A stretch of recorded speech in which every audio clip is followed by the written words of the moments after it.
and that neighbor know where to go when it's time to tune in to Cowboys Sports Talk in Beyond. That's including the ice wall, baby. Cowboys, this is my dark horse. And damn, Tony Romo. Not right now. Come on, baby. And as the room fill up, be sure to hit that like button.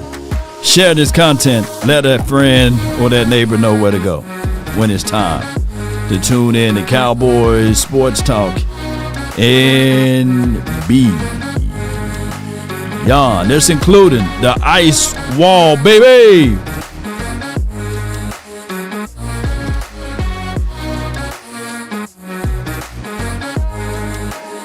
Come on. Running from it. Destiny arrives all the same. And now. What should I say?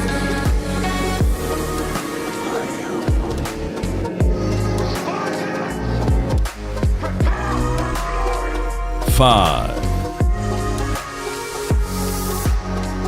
4,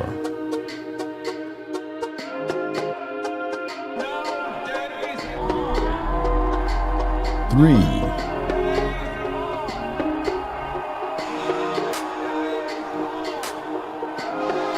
2, Riggs!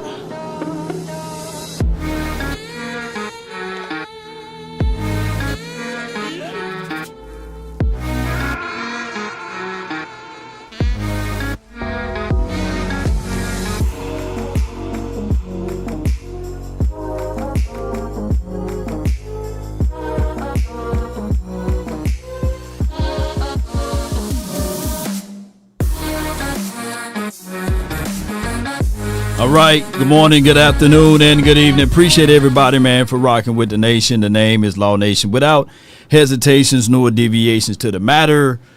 We got some news that's hit right before I went live. Reports and details are out that Tony Romo, the Cowboys quarterback before Dak Prescott, the guy that been here for 13 to 14 years, who's a prolific passer of the ball, has been arrested due to, I believe, DUI charges. Developing information is coming out as we proceed. It states from Fox 4, they are one of the first to report former Cowboy quarterback being arrested in these things that's tied to what happened and transpired. Now, granted, before we get into details of all of this, I'm just going to say straight up that this is not a time for anyone to think that we're cracking jokes. We hope all is well with the Romo family. We do know that off season is off season, not just for football players, but for broadcasters, analysts, and beyond. And it's a lot of pressure. And I know that somebody right now said, wait a minute, Law, in this economy, man, come on, bro. People got to pay $10 worth of milk, and they got to make life decisions and choices on whether or not they're going to get milk, eggs, or gas. And I get all of that. And this guy's a multi-millionaire with an M. But, it's a lot of things that goes unseen and unheard. And if you guys can hear me, put a 1 in the chat. I need to keep the engagement going. I don't see anybody here, so if you guys can put a 1 in the chat, there'll be a plus for us. Happy Friday to all of you all here on this beautiful day. So it's been reported that Tony Romo, breaking news, Romo was arrested overnight in Milwaukee on suspicions of operating a vehicle while under the influences. According to reports, Romo was pulled over around 8 o'clock, and this was p.m. yesterday. Authorities say he been performed poorly on the standard field sobriety test, and before being taken into custody, he was arrested. Now, here's the thing. Even though he looked glazed like Krispy Kreme donuts in the eyes, I know he looked glazed. As long as he got the lawyers on his side, And as long as he didn't do the blood work or what have you, or blew into the breathalyzer, maybe he can just get off of technicalities here. You never know. You know what I mean? But I hope all is well. This is also a case in a scenario that we can look back on and say, okay, how can we get better in this spot? Nobody's perfect, man. Nobody's perfect, man. I had me a few just the other day. You know what I'm saying? But it's how you handle yourself in these type of environments and moments. You know, is it buzz driving? Is it too much?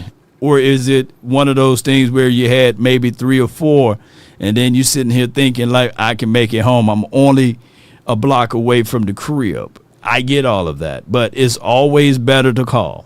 That's all I'm going to say. It's always better to call a Uber, Lyft, a good buddy who hasn't been drinking with you, and as well as a Squeeze or somebody, because that's just for what it is. So, yes, Tony Romo got arrested, but, hey, it is for what it is. This is the only negative news this offseason is germane to the Cowboys of not being in a situation like this. You know, Charles Snowden, the edge rusher for the Cowboys, that happened 2 years ago, right? You know, the only thing that we've been dealing with far as the Cowboys negative news been, you know, the rankings and stuff like that, and people like the Eagles community been trying to wager, I guess, content about saying, hey, you know, their quarterback better or their team better. And the other negative news was what? And it's not a negative. It's going to be a plus. It's George Pickens, right? That was the only other thing. And George Pickens, to be safe and to be fair with all of this, to be safe and to be absolutely fair with all of this,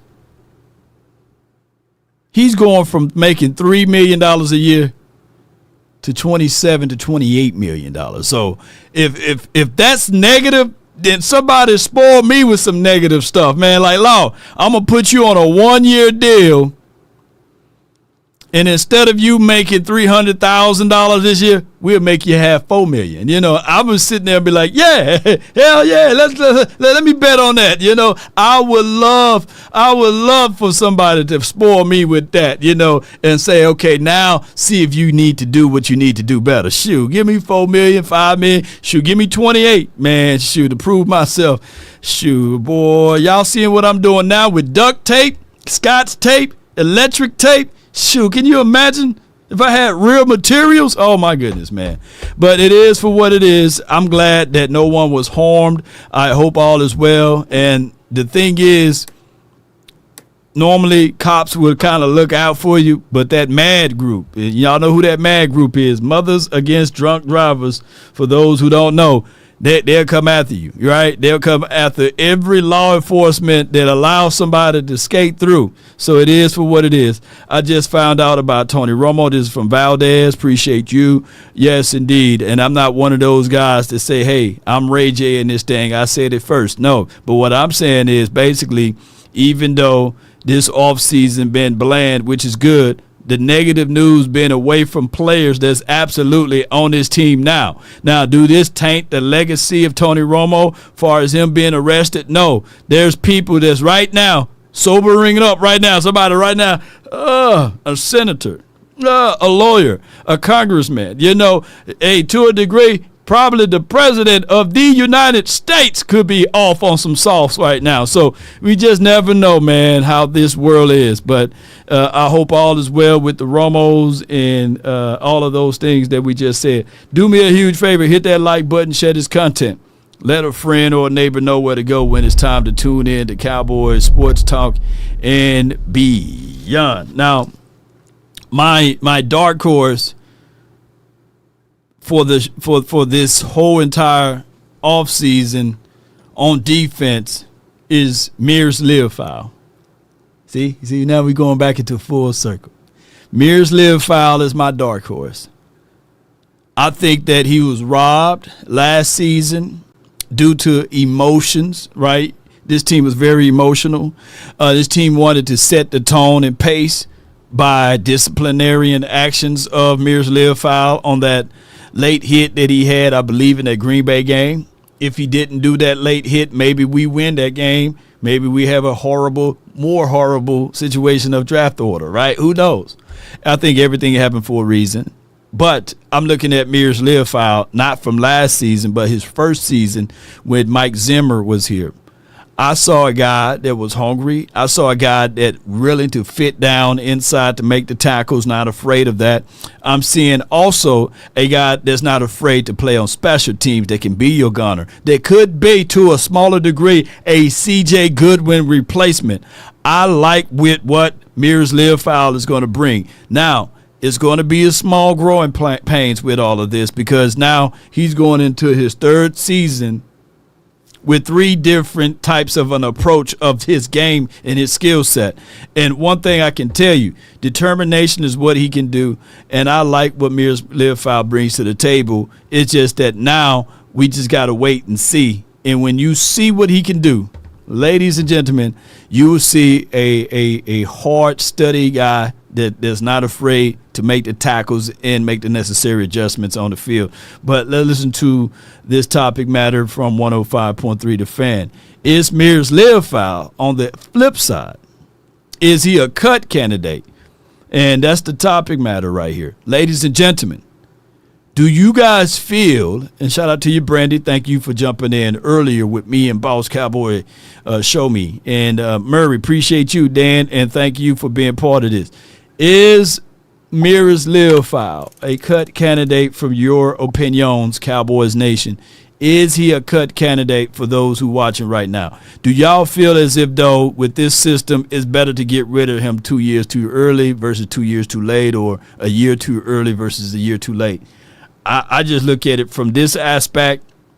Give Mears Learfowl a shot with this defensive coordinator. Give him plenty of opportunities, because I know for sure what I see, skill set, like the extra tenacity, I see a guy that can be a game changer. Just need to restructure his focus. I think that he can get things done. At the linebacker position, Mears Learfowl, cut. You see it? Unless he says he's the new leader of special teams.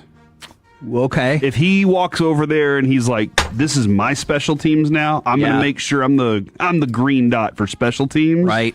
Then I could see it, because his current position is an area that has a lot of competition. Like there's a lot of. I want to say this, and they're doing a great job of filling in this time. I like what someone said. I think it's Turk over this, said, don't cut him just yet. Don't cut him yet. And I like the way you're thinking, my brother. Law, what do you mean? Reason by it being for what it is, we don't know who he is. It's not enough sample sizes.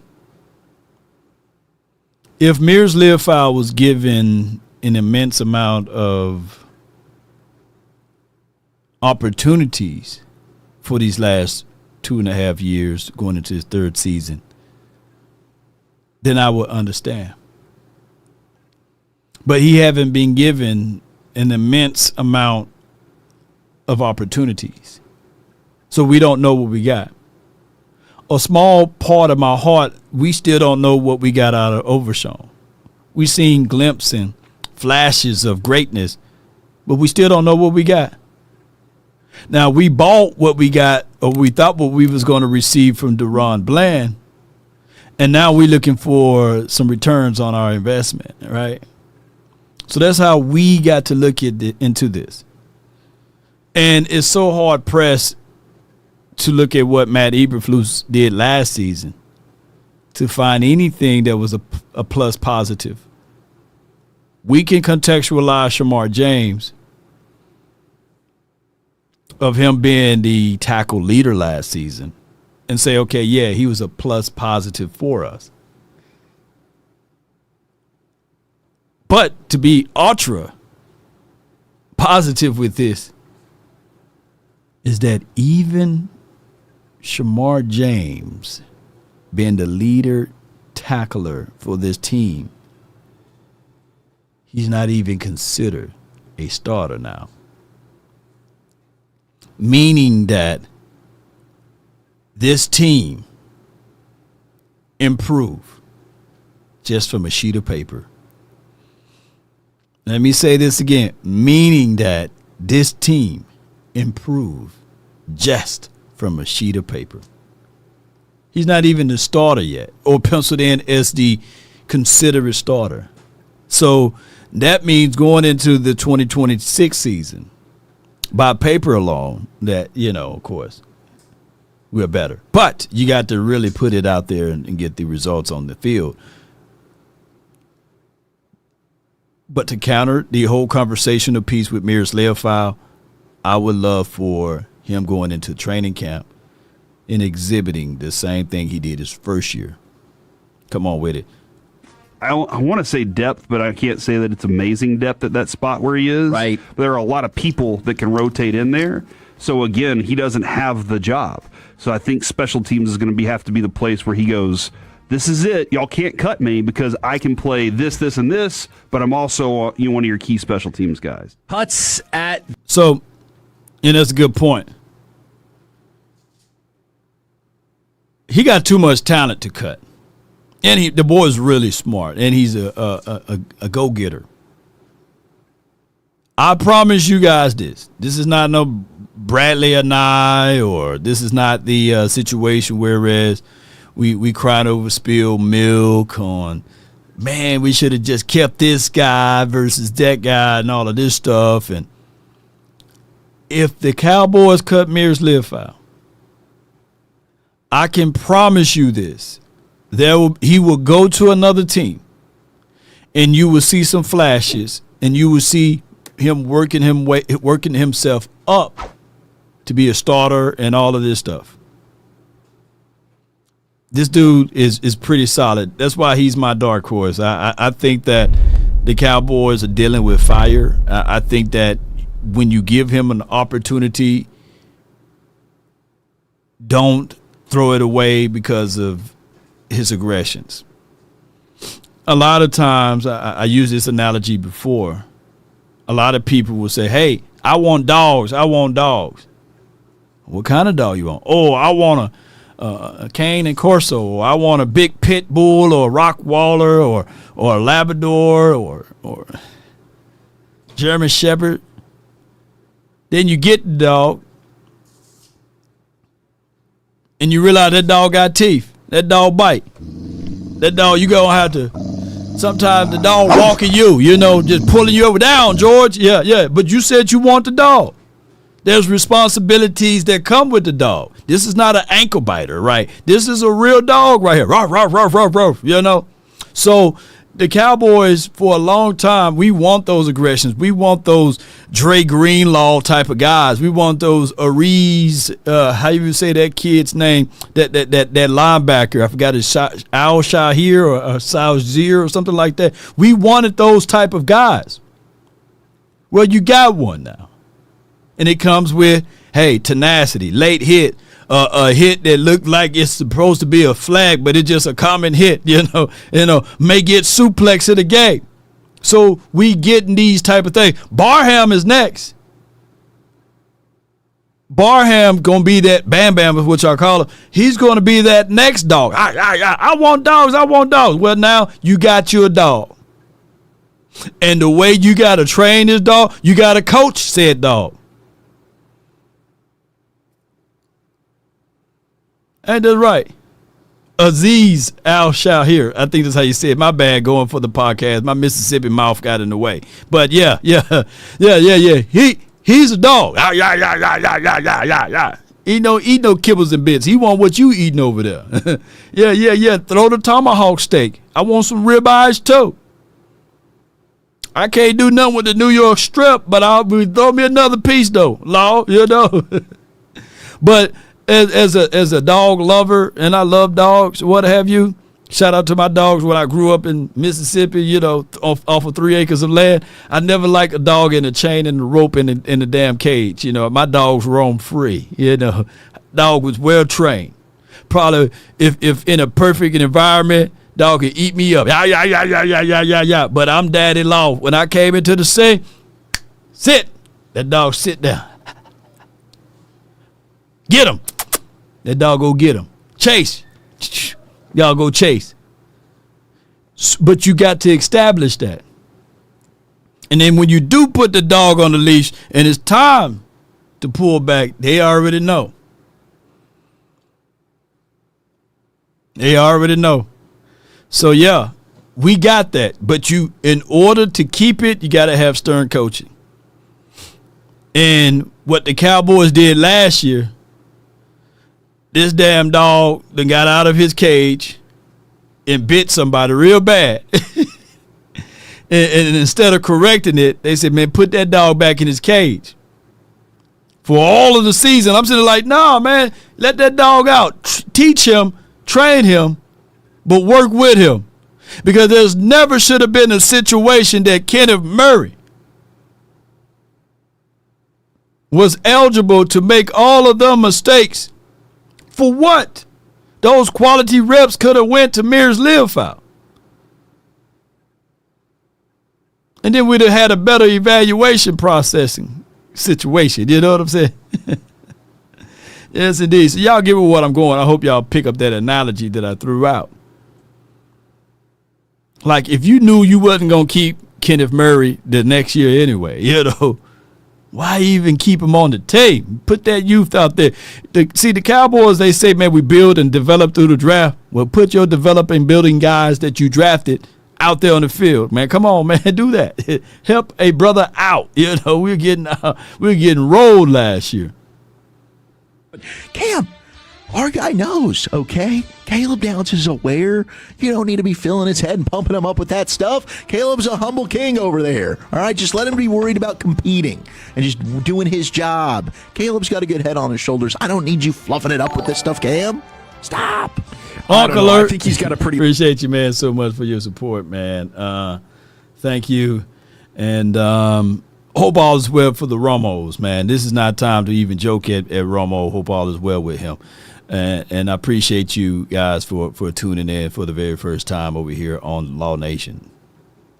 level head on his shoulders when he was asked, what's your favorite thing about playing for the Cowboys now? He's like, I just like competing. Yes, exactly. I don't know if he's that impressed with what the Cowboys got going on. Let me just throw that out there. He played at Bama with Nick Saban. Bama, Played Ohio State. He's been there, done that. He gets it, man. I do like the fact that Downs, if Downs, and I'm using if word right now, just give us better play at the nickel spot that transferable over to the safety because he's going to play big nickel. They're going to do a lot of down packages too. And the down packages got a lot of these DBs saying, hey, at some point, you got a chance to insider note. At some point, nobody is going to play and stick to one side. The versatility aspect of how these DBs going to play is insane. I got a chance to talk to a player on the team, and he's saying that basically DA got these boys playing in all spots, and that's Ansley, and then Smitty is working on, and that's Ryan Smitty is working on refinery of certain ways that they move. And then last but not least, you got Caleb Downs that's just soaking in all of this good stuff from Christian Parker, and everybody is versatile. So it's going to be such a good chaos for this defense that when that opposing quarterback see and he think that it's one picture, it's a whole different. And how this works is that you got to have wisdom and understanding and knowledge of the game and being able to know where you at. Jalen Thompson can do that. Hooker can do that. Downs can do that. This guy, Kobe Durant, damn sure can do that. we've seen the movement and the mobility, of my guy now, Siobhan Revel. So I like what I'm seeing. Hopefully is that we're going to see all of this stuff getting going in the best way. Big Amish, appreciate you in the dime. I think Caleb will shine. The ability to diagnose the plays. Yes. So it's always a trade-off, right?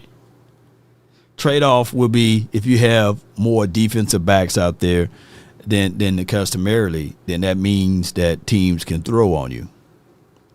But what if you got edge rushers that knows how to contain, and then you got linebackers that know how to, I see hole, I hit hole, and I be there where I supposed to be at.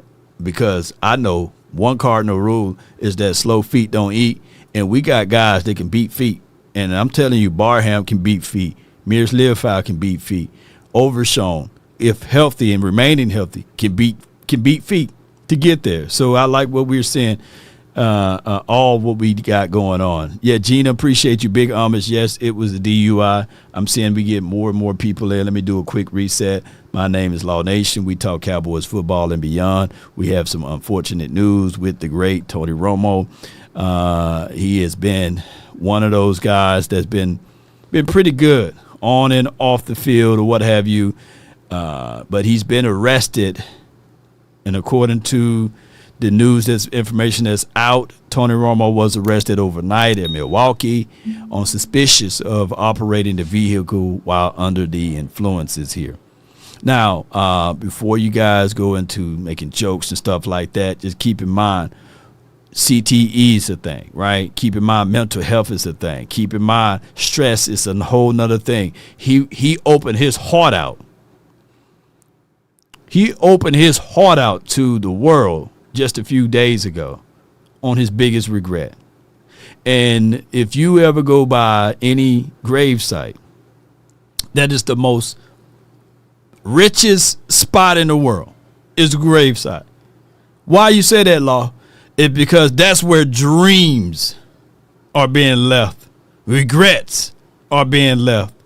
Opportunities that people took to the grave with them because they didn't want to make that decision to act on the things that the grand creator provided to them, right?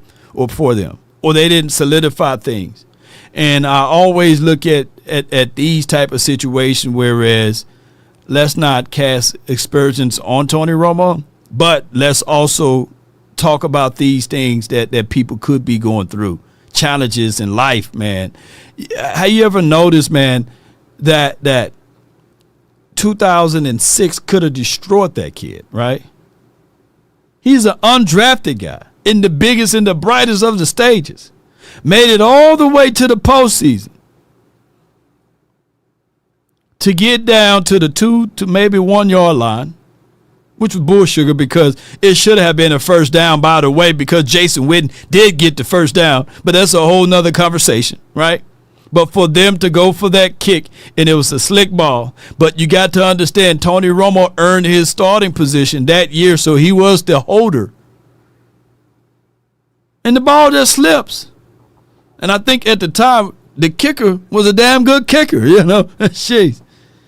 And I think Babineau, I believe that's his name, was able to get to Tony Romo before he was able and eligible to get to the first down or the touchdown line. So it's crazy. And that was on him for not a short time, but for a long time. I was literally, I was finishing up college in 2006. I remember fisticuff fighting folks, man, over Tony Romo and stuff like that. I fought more for Tony Romo than any quarterback I ever fought for in my life, right? And every year, disappointment after disappointment. Matter of fact, Tony Romo and the Cowboys are responsible for me to be drinking so much. You know what I'm saying? I was drinking a lot. Sure. hey, all of you guys, come on, man. How many times that, man, we used to drink, man, because, damn, here we go. Another peck? No way. Let me pass me that hand, you know. Hell yeah, Cowboys forced us. Jerry and them forced us to drink. Forced us. I'm talking about that literally. It should be a class action lawsuit against Jerry, Tony, and all of the people, especially Coach Redball, right? You know? Yeah. Yes, Jerry, I'm blaming you, Jerry. Yeah, Jerry, it's your fault, man. Yeah. Jason Gary looking around like, wait a minute. Jeez. Yes, indeed. How you doing, guys? That's what he said right now. So, yes, it's difficult, man, living in this world, man. Shoot. Especially being a Cowboy fan. But look, Tony is my guy. This probably be the only picture mugshot that I'll put up there. You know what I'm saying? I ain't going to put the other one. They had the side view. Yes, indeed, it wasn't a good one. But shout out to Tony Romo. Damn, Tony Romo. And that's my quarterback, you know. Shout out to T.O. But, yeah, people were really on Romo, man, for a long time. And women and stuff like that were only around him because of the simple fact he had money and stuff. So it's crazy. Heaven to us all, yeah. Yes, indeed. So, and next time we give them Tony Romo some Hennessy, man. That Hennessy, you know how many you need in order for to continue or not to continue with that hen dog. But that was the reset. So appreciate everybody, man, for rocking with the nation. All right, before we go a little bit further into the detailings of everything, let me tell you something. Romo is he's still a multi-millionaire. Now I can't promise you multi-millions of dollars, but I can give you a shot at it.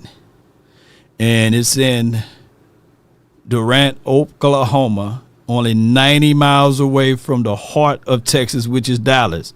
And all you got to do is reach out to our proud partners and book your stay at Choctaw Casino and Resort. Away, away, away, away, away, away, away, away, away, away, away, away,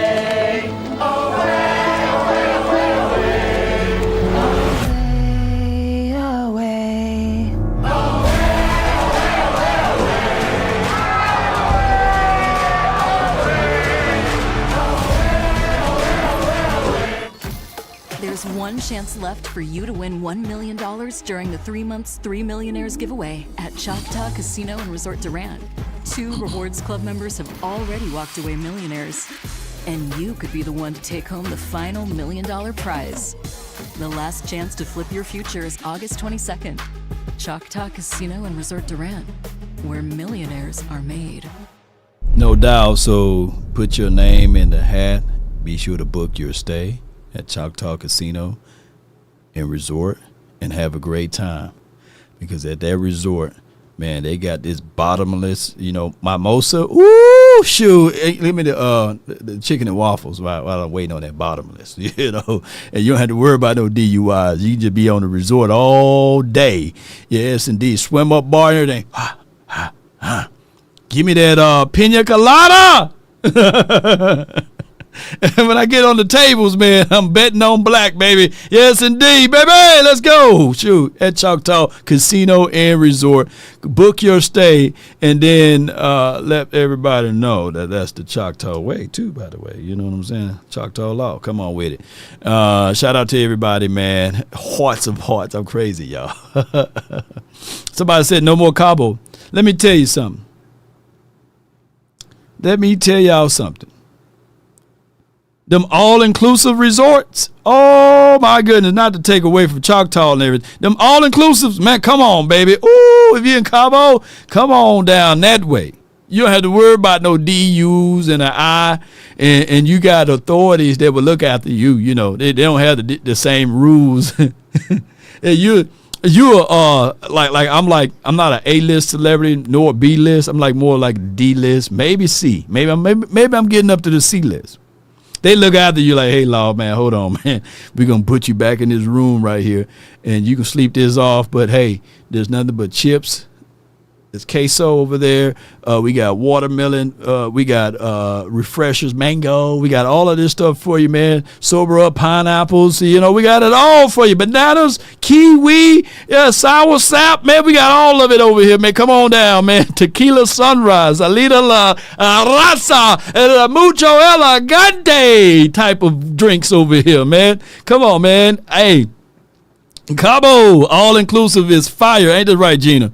Yes, indeed. Let your hair down like out there. And the paparazzi, they got to pay money to take them pictures over there. So they ain't going to be out there. So it is for what it is.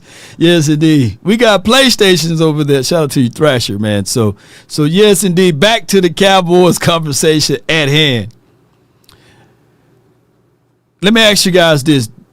Did the Cowboys do enough to fix depths? That's the next conversation that we're going to talk about. Did the Cowboys do enough to fix the depths? Because this morning we was talking about, and shout out to Boss Cowboy Show Me, or Boss Show Me, because he's from St. Louis now. Show me the state and all of this stuff.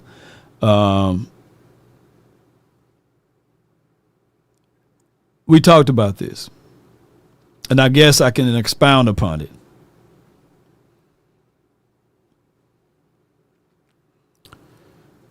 The Cowboys, I don't want you guys to be satisfied. Let me say again, I don't want you guys to be satisfied. As we get 90 people in here watching. Appreciate y'all so much. Hit that like button. And I don't want you guys to be satisfied.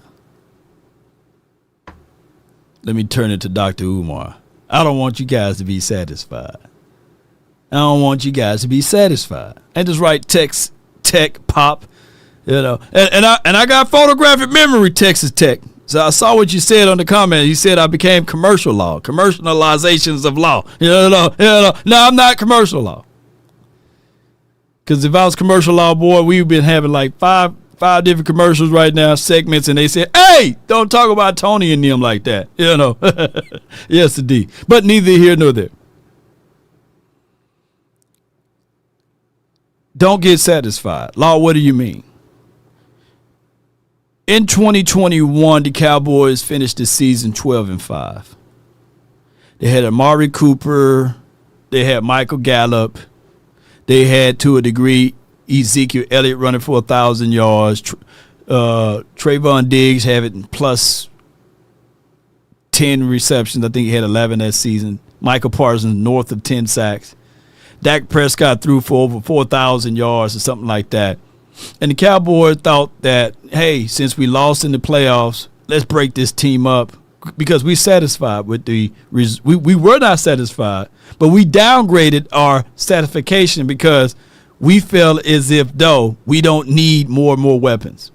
They started to buy into the narrative that with Dak Prescott, with all of these 1,000-yard receivers, with CD and Amari Cooper and damn Michael Gallup, that he got too much. So we'll be satisfied by taking and doing more with less. And then in 2023, we got satisfied. We winning. We don't need a linebacker. We got Marquise Bell. And no offense to Marquise Bell, he's fighting for his life to be on this team right now. It's a natural safety. But he was our linebacker in 2023 because we were satisfied. We were satisfied.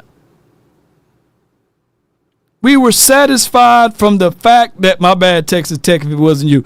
We were satisfied with the fact that the Cowboys were winning games, resting their starters in the fourth quarter, and we missed the meat worrying about the potatoes of satisfaction.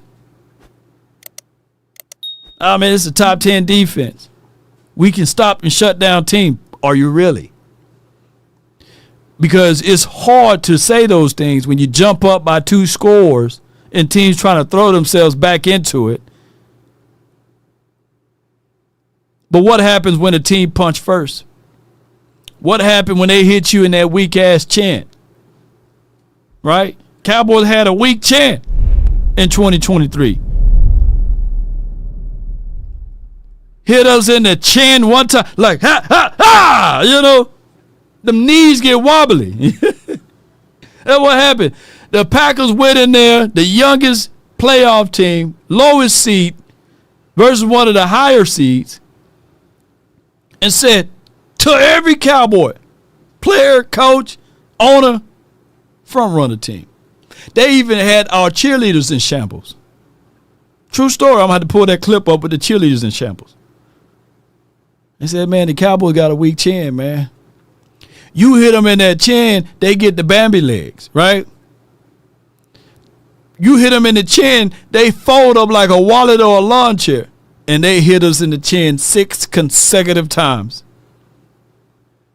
Had everybody discombobulated, you know. So now we got a stronger jaw, stronger chin. We've been in the gym. We've been working out things. I think that this team now, if we don't get satisfied, when we do get on this run, because, baby, we getting on a run. I'm the captain of the Kool-Aid Steering Committee. And we're going to get on a run this year. But I don't want y'all to be satisfied. No, we 3-0. We good. We don't need no extra help. We don't need a Max Crosby. We good. We winning games. But I'm sitting here like, you better figure out how we winning games. Are we winning games because we jumped up by 2 scores? Can we stop the run when it's necessary? And the biggest telltale sign with when you are a physical team and you just need 2 yards. You just need 2 yards. And you can just line them up on the offensive side. And damn it, Javonte Williams give you 3 or 4. That's how I want to win. That's how I want to win. That's how we won when Staubach was here. That's how we won when Troy and them was here.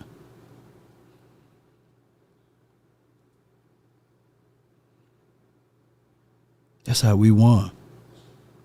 Baby, if they needed, another opposing team needed 2 yards. If they needed 2 yards. And we look at Tony Tolbert. We look at Jim Jeffcoat and them boys. Big Cat, Leon Lett, Charles Haley. They ain't getting them damn 2 yards.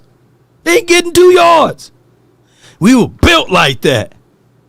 Because our depth was solid. Shout out to James Washington too. You know, shout out to our take.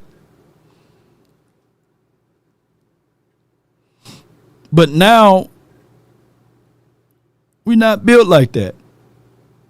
I don't know for 2026, but we haven't been built like that in 2025, 2024, 2023, 2022, 2021, 2020, 2019, 2018. When we needed 2 measly yards, can we get them? If we need to stop 2 measly yards, can we do that? No.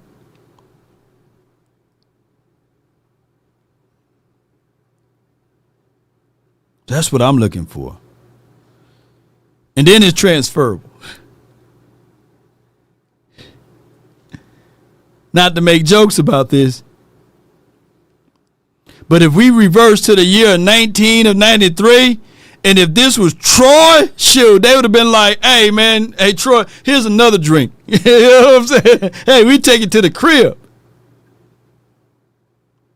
If this happened at the immediate in 97 or 98 or 99, shoot, coming off, even we haven't been winning, right?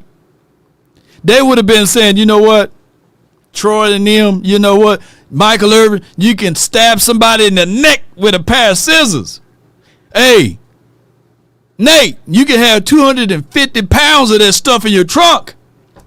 You the Cowboys, man. We look after you, man. You know, it don't have to be in Dallas or in Texas. You know, when you're winning, everybody start overlooking stuff like, hey, man, you know, that's one of the greats, man. Man, my hands will fall off trying to put cuffs on you, man. Just don't do it again, man. Just don't do it again.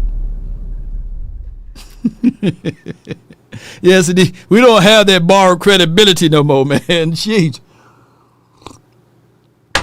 And I'm not saying it's okay to drink and drive. I'm just saying we lost all of that borrowed credibility stuff.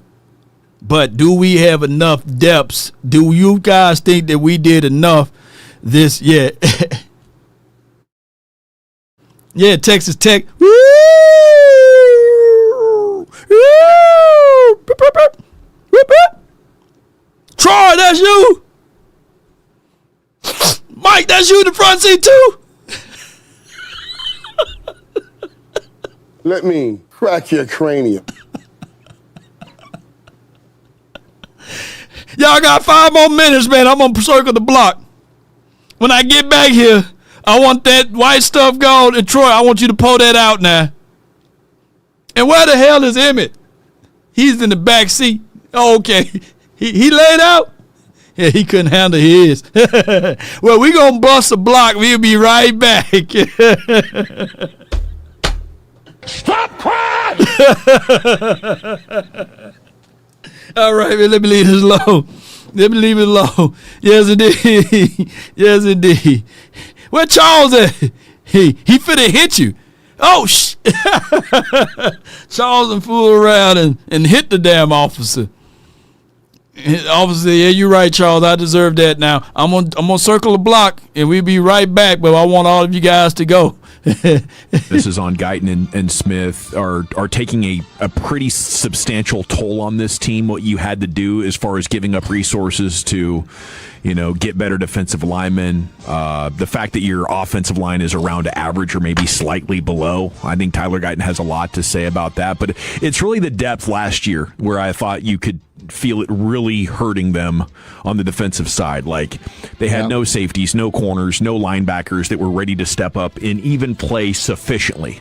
They couldn't even play like good sub-package players. Yeah, you're picking up guys off the street. You're picking up 7th rounders off other teams' practice squads just so you can line up and play. I think they did a much better job, specifically in the secondary when it comes to depth. We'll see about the edge group and we'll see about the linebackers, but I think the interior defensive linemen and certainly the secondary are in a better position to succeed this year. Oh yeah, sure. Well, y'all get nothing but Kool-Aid from me, man. Yeah. Let me crack it. Y'all get nothing but You merely adopted the dog. Kool-Aid law right here, man. I was born in it. Mm-hmm. I got nothing but love for you. Got nothing but Kool-Aid for y'all, man. Got nothing but love for you, baby. I got nothing but Yeah, if y'all don't like this Kool-Aid that I'm about to say, then there's the door. got nothing but love for you. Y'all can go to them. Y'all go to them other channels, man, where they say they real at, and I be the phony law. But I can only say for what I can see. The 2 things that we need on offense are your tackles. That's about it. And you don't need them. We just have reservations. We just got reservations on the tackles. If I chart you guys on how you feel about Tyler Smith, Cooper Beebe, and Tyler Booker, y'all saying, man, we good, bro. We ain't looking around the corner to see who else got them. We good with them. But Tyler Guyton and Terrence Steele, jury's still out on them boys. And I get it. You have every right to be having those reservations on them boys, right? And I've spoken to the TG's family and everything, and he been hearing all of the noise and stuff. Let me see if I can pull this over. Can't play the audio, but hey. That's a tackle right there. Doing pull-ups with chains and stuff, man. He going to be super strength worthy and athletic to get things done. And I like that. Move out the way, Tony. Yeah, I like that. He's been on it, ladies and gentlemen. Because of this simple strength right here, ladies and gentlemen. He's going into his 3rd season. And he said, I've been hearing the outside noise. I can't do nothing about it but show you guys what I can do to turn that sound down. Now, The great Tom Landry once reported, and him and Gil Brandt, may he rest in peace, both of them playing spades and dominoes up in the ether, allegedly, is that it takes 3 years to properly align these players. I think that Guyton is going to step up so much that we're looking at the focus of the attention on Terrence Steele. And Terrence Steele, my only reservations on him is pass pro. But if we're going to be running on their right side, Dak can see on his right side anyway, right? Then, yes, we did enough on offense to fix our depths. It's just the defensive side. But, man, if we fool around and get this thing going and we're not satisfied and we win the first 3 games, the first 4 games, I want us to dig a little deeper to get even better. Yeah. Indeed, ladies and gentlemen. All right, so the next topic matter, and I appreciate all of you guys for tuning in, is the coaching thing. Is Schottenheimer a top 20 coach in the NFL? Now, we can pass up on that. We talked about Schottenheimer enough. Let's talk about the mindset. So this is one of the reasons I really have found myself like becoming more and more attached to Rashawn Gary. And this is one of the things that he said. I'm trying to be great. That's my thing. I'm not just trying to say I played in the NFL. I want to be a dominant factor. When I hang up my cleats, I want people to say, man, Rashawn Gary was blah, blah, blah. Whatever the case might be, it's my legacy. It's what I'm going to leave to my kids. It's bigger than me now. And I think Rashawn Gary has absolutely been a productive player in the NFL, but I don't know if most of those descriptors would fall onto him. But I really love the fact that one of the things he talks about is being intrinsically motivated. He's like, I am motivated to be great for myself and my kids. Deep. That's Rashawn Gary. I always say everyone has a reason, but results are what matter. Darius called in this week and said, hey, Law, I challenge you on that, right? Results always are the things that matter.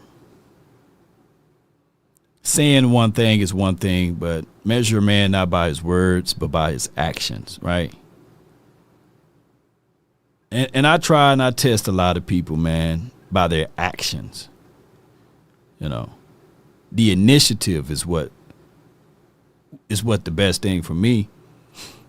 Like when I see people that share without me asking them to share, support the nation when I'm not asking for to support the nation, that pays a lot of dividends. When people inbox me and say, hey, these are topic matters that we would like to discuss, that goes a long way, man. Because we are building something. This is a movement. This is a journey. It's not a one-off. It's not a 30-minute show. It's not an hour show. This is a movement. This is a journey. And it's recognized from different levels of what I do here. But it's always go back to result-based stuff. What are the results? Are you guys getting the content and the information which is needed? Is it too long? Pause. Is it too short? Is it a situation whereas the content is not giving you guys context enough so that you can buy into what I'm telling you guys, right? And then I throw in some humor into my content with some seriousness too, right? Add some references to historical stuff that you can go to the barbershops and say, hey, this brother right here, oh my God. You know, this is what I used on the last argument. And I won, you know. So now that you got Rashawn Gary, who pretty much was overlooked in Green Bay, they saw the new flame over there with Michael Parsons. Shout out to the Parsons family and beyond. And man, we don't need Gary no more. We got Parsons. And we hope all is well. Parsons is recovering, right?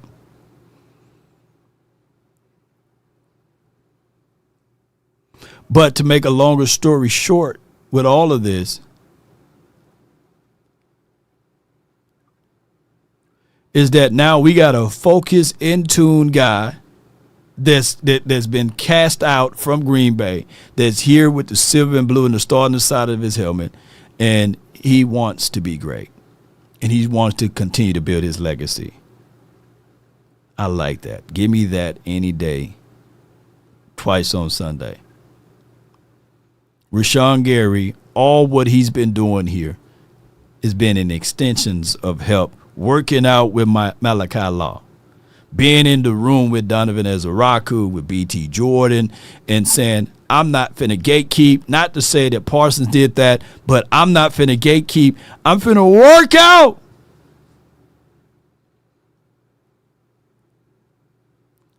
With Mears file to make sure that he's in the right position. Because I understand the bigger thing, and the bigger thing will be team. Together, everyone achieves more. We trying to win. And I'm going to be a part of that. Sent Silver Stars, appreciate you 2 jewels. Appreciate you, Kerry. Thank you. Yes, indeed. Appreciate that. That goes a long way, not a short way. I want to showcase some of the things. Let me see if I can pull this up. Yeah. Let me go. Let me see if I can pull this up. Yeah. Law, what do you do? You know, I'm in the heart of Dallas, and my relationship goes beyond just football players and just for those who play on a team. We every now and then get reached out because we are influencers, and people love the influencing power that we exhibit and exude. So the Frisco, Texas had a situation whereas the Universal Park opened up. And then with that, thank you so much for your support. Universal Park, Universal Kids Studios opened up in the Frisco. And I reached out to them saying, hey, thank you guys for the invitation. Thank you guys for all that you do. And they saw my movement and they said, okay, let's work out something together. And I said, yeah, I got resources. And I understand that family members during the off season is something that's very monumental. And we were able to work out a piece, whereas we got the whole Parsons family out there at the Universal Studio to enjoyment of having a great time. That's what, I'm not bipartisan, Law, but I am a connector. I connected Universal Studios with the Parsons because he still resides here in Frisco or in the state of Texas. And not just him, several other players. That's not even on the team. So that's what it's about. It's about networking and developing and growing folks, right? We grow people. We grow things. We absolutely keep the relationship vibing because at the end of the day, there could be situations and scenarios that you may not be into it anymore, but the kids are. And I believe the children are our future. That boy good. Teach them good and well. Let them lead the way. So that's what we've been doing over here at Law Nation Sports. Don't paint us into a corner that, hey, man, we only cover sports, but we cover life stuff, man. And seeing the smiles and the countenance on their faces, everything at Universal Studios. So glad that we are building relationships with them. And now we can get a key to the city. You know, I probably can run for mayor and at least get a lot of votes from you guys. Probably can take that situation down, you know. So please take a second to hit that like button, share this content. And let's go to part 2 of our show. And that will be open up the phone lines for the next couple of minutes here, if you guys may. Also, before we go into those details, if you are in the heart of Dallas, right, and someone fender bends you, or you go into Universal Studios and somebody run you off the road to get in your spot, let me tell you who you need to reach out to. It starts from the first phone call. Most of the time, you're going to talk to Gene Burkett, a 30-year partner. You're not going to talk to some employee that just got put on the phones that day. There are things that are so crucial, especially if it's a cataclysmic event, to have our experts get out and look at the vehicle, witness statements, photos, the whole thing. Call Frenkel first. Chosen by the people, feared by the insurance companies. Call Frenkel first. Yes, that's 214 and every 3 that you can dial, and 817 and every 3 that you can dial. Be sure to reach out to our proud partners, Frenkel and Frenkel Personal Injury Lawyers, and let them know if you're ever in a jam or a car wreck that, man, I'm with this guy, Law, Haymaker, Choctaw, all of those things, and he sent me that way. And they will definitely look into your case. And if you can't dial that number, if you don't know who I am and all of this stuff, still just visit frankelfirm.com, and someone there will be able to assist you.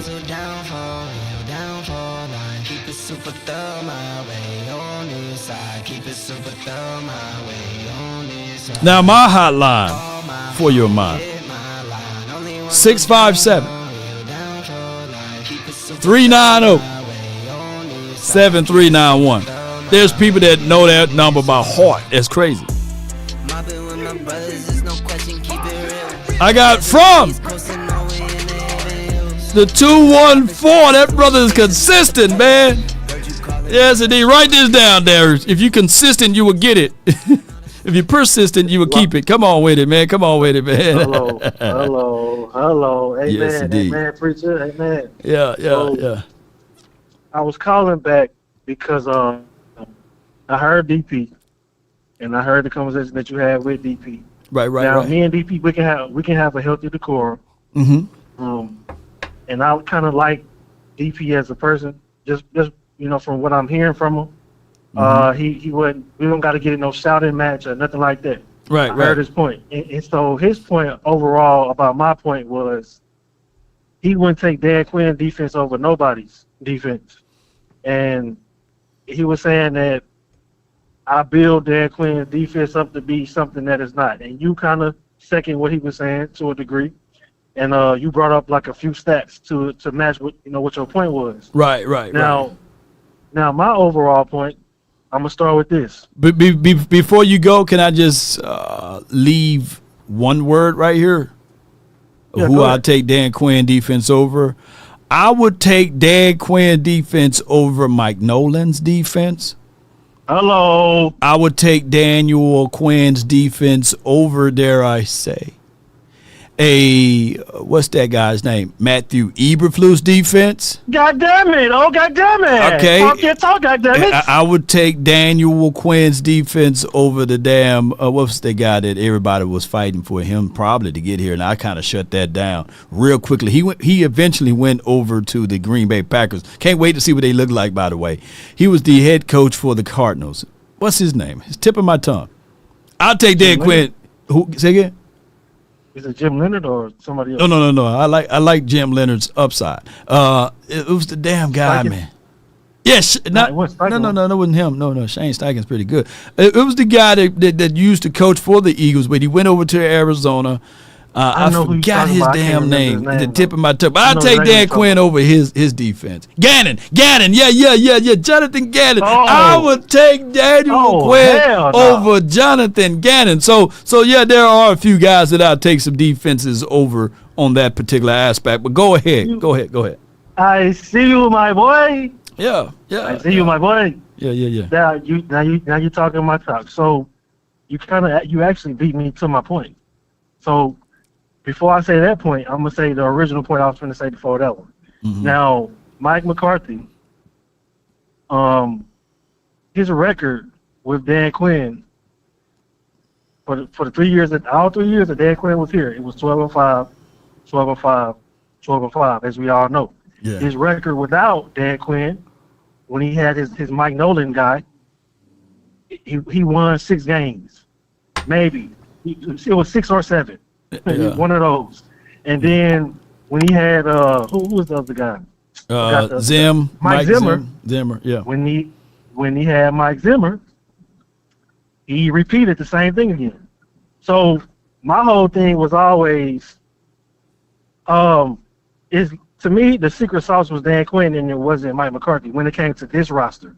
I don't know what he got going on over there in Seattle. I mean, not Seattle. Washington. What he got going on? Yeah, in Washington with them people. But with us in our roster, Dan Quinn was the secret sauce and not Mike McCarthy. And we seen that because I'm not even gonna get into that. So my theory on that do you take away what I said? I don't know if I said that before or after, but what really spiked Dan Quinn and his defense was the year 2022 on a stretch of games when Cooper Rush won.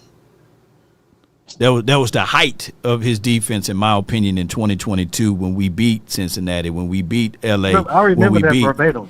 Yeah. So that was the height because people were saying literally, what the hell to do with Mike McCarthy? We got Kellen Moore calling the plays. You got Dan Quinn phenomenally putting people together. And we were winning. And it could be, here's my biggest takeaway on that stretch of wins that we were winning. If I'm not mistaken, Jonathan Hankins was here, right? And he was anchoring in, doing a good job, but he was long in the tooth still, right? And I think that with Dan Quinn's defense, he got this biggest flaw is that, principally speaking, Darius, he just don't stop the damn run. Maybe it could be that it could be personnel or what have you, but how he coaches on this attack style defense, he's been cursed on stopping the damn run. And that's more of a finesse defense versus a physicality defense. So my only gripe with Dan Quinn is I'm tired of being finesse. I'm tired of being cute. I want to get ugly and nasty with it. I want to get nasty defense where if it's time for us to stop the run, we can do that. That's my biggest thing with Dan Quinn. And I think, not to hog the mic from you, Darius, I'm thinking that that's what the Commanders and the Washington people are feeling with Dan Quinn now, is that they got some good defenses, but are they grit? Can they stop the run themselves? And I don't think that they can. Yeah, and so I'm not disagreeing with you on that. Like I'm not one of those guys who's just like delusional and just gonna blindly follow anybody. You know what I'm saying? When you give me a fact, I'm gonna go with that fact. And what you just said, my guy, that indeed is a fact. Okay. And so, with that being said, what I'm also saying too is that I believe that even with Dan Quinn, none stopping the run game, having defense, we could have made it to the NFC Championship. And I'm gonna give you case in points. Wait, go ahead, bring it so up. You go ahead. So case in point number one. I want to say in 2021. I placed the blame on Mike McCarthy for not having us ready in the playoffs. So that's one down for Mike McCarthy when it came to the playoffs. Me personally, this is a side note, or this is goes towards my point.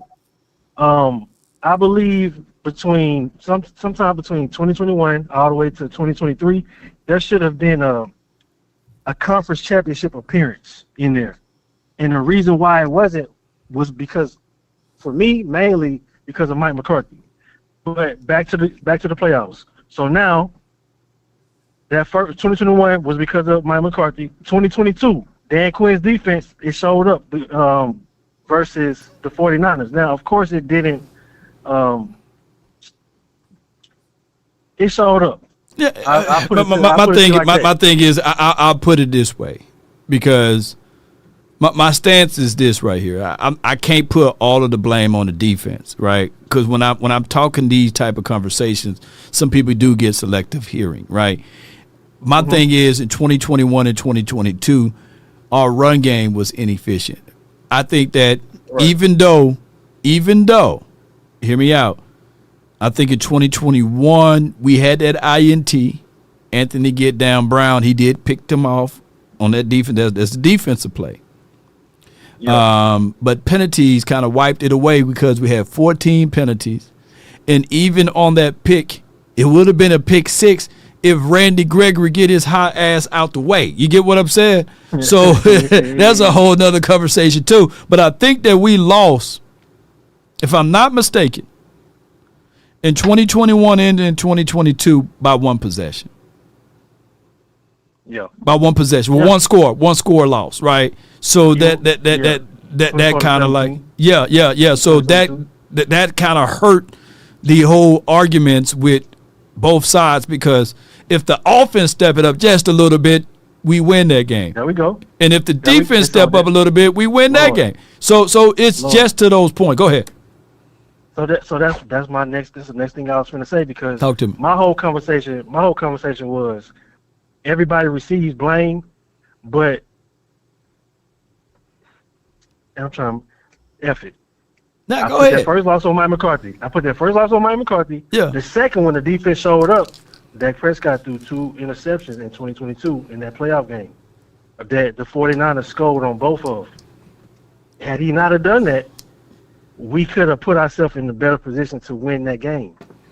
Thirdly, in 2023, that was just shambles. Everything. So I mainly put that on Mike McCarthy because Mike McCarthy should have been had gone. He should have been left.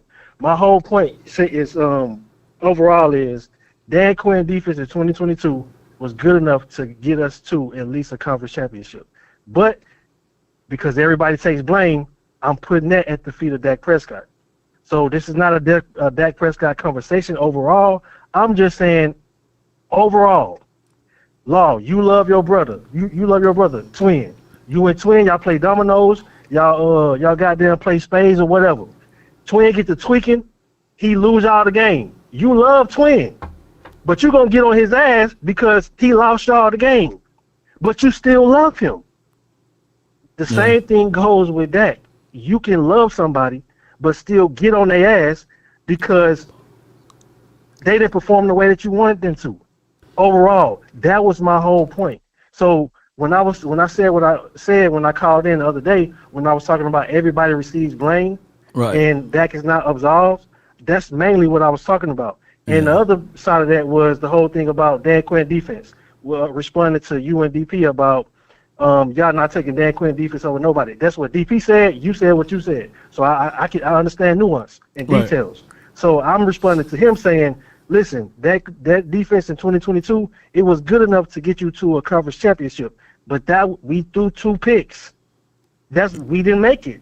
It leaves you where you got to play perfect, and I get it. You know, the 2 picks, I can break that down and all of this stuff. And like I said, selective listenings and hearers will say, well, this quarterback was able to excel in this particular environment. How come Dak can't?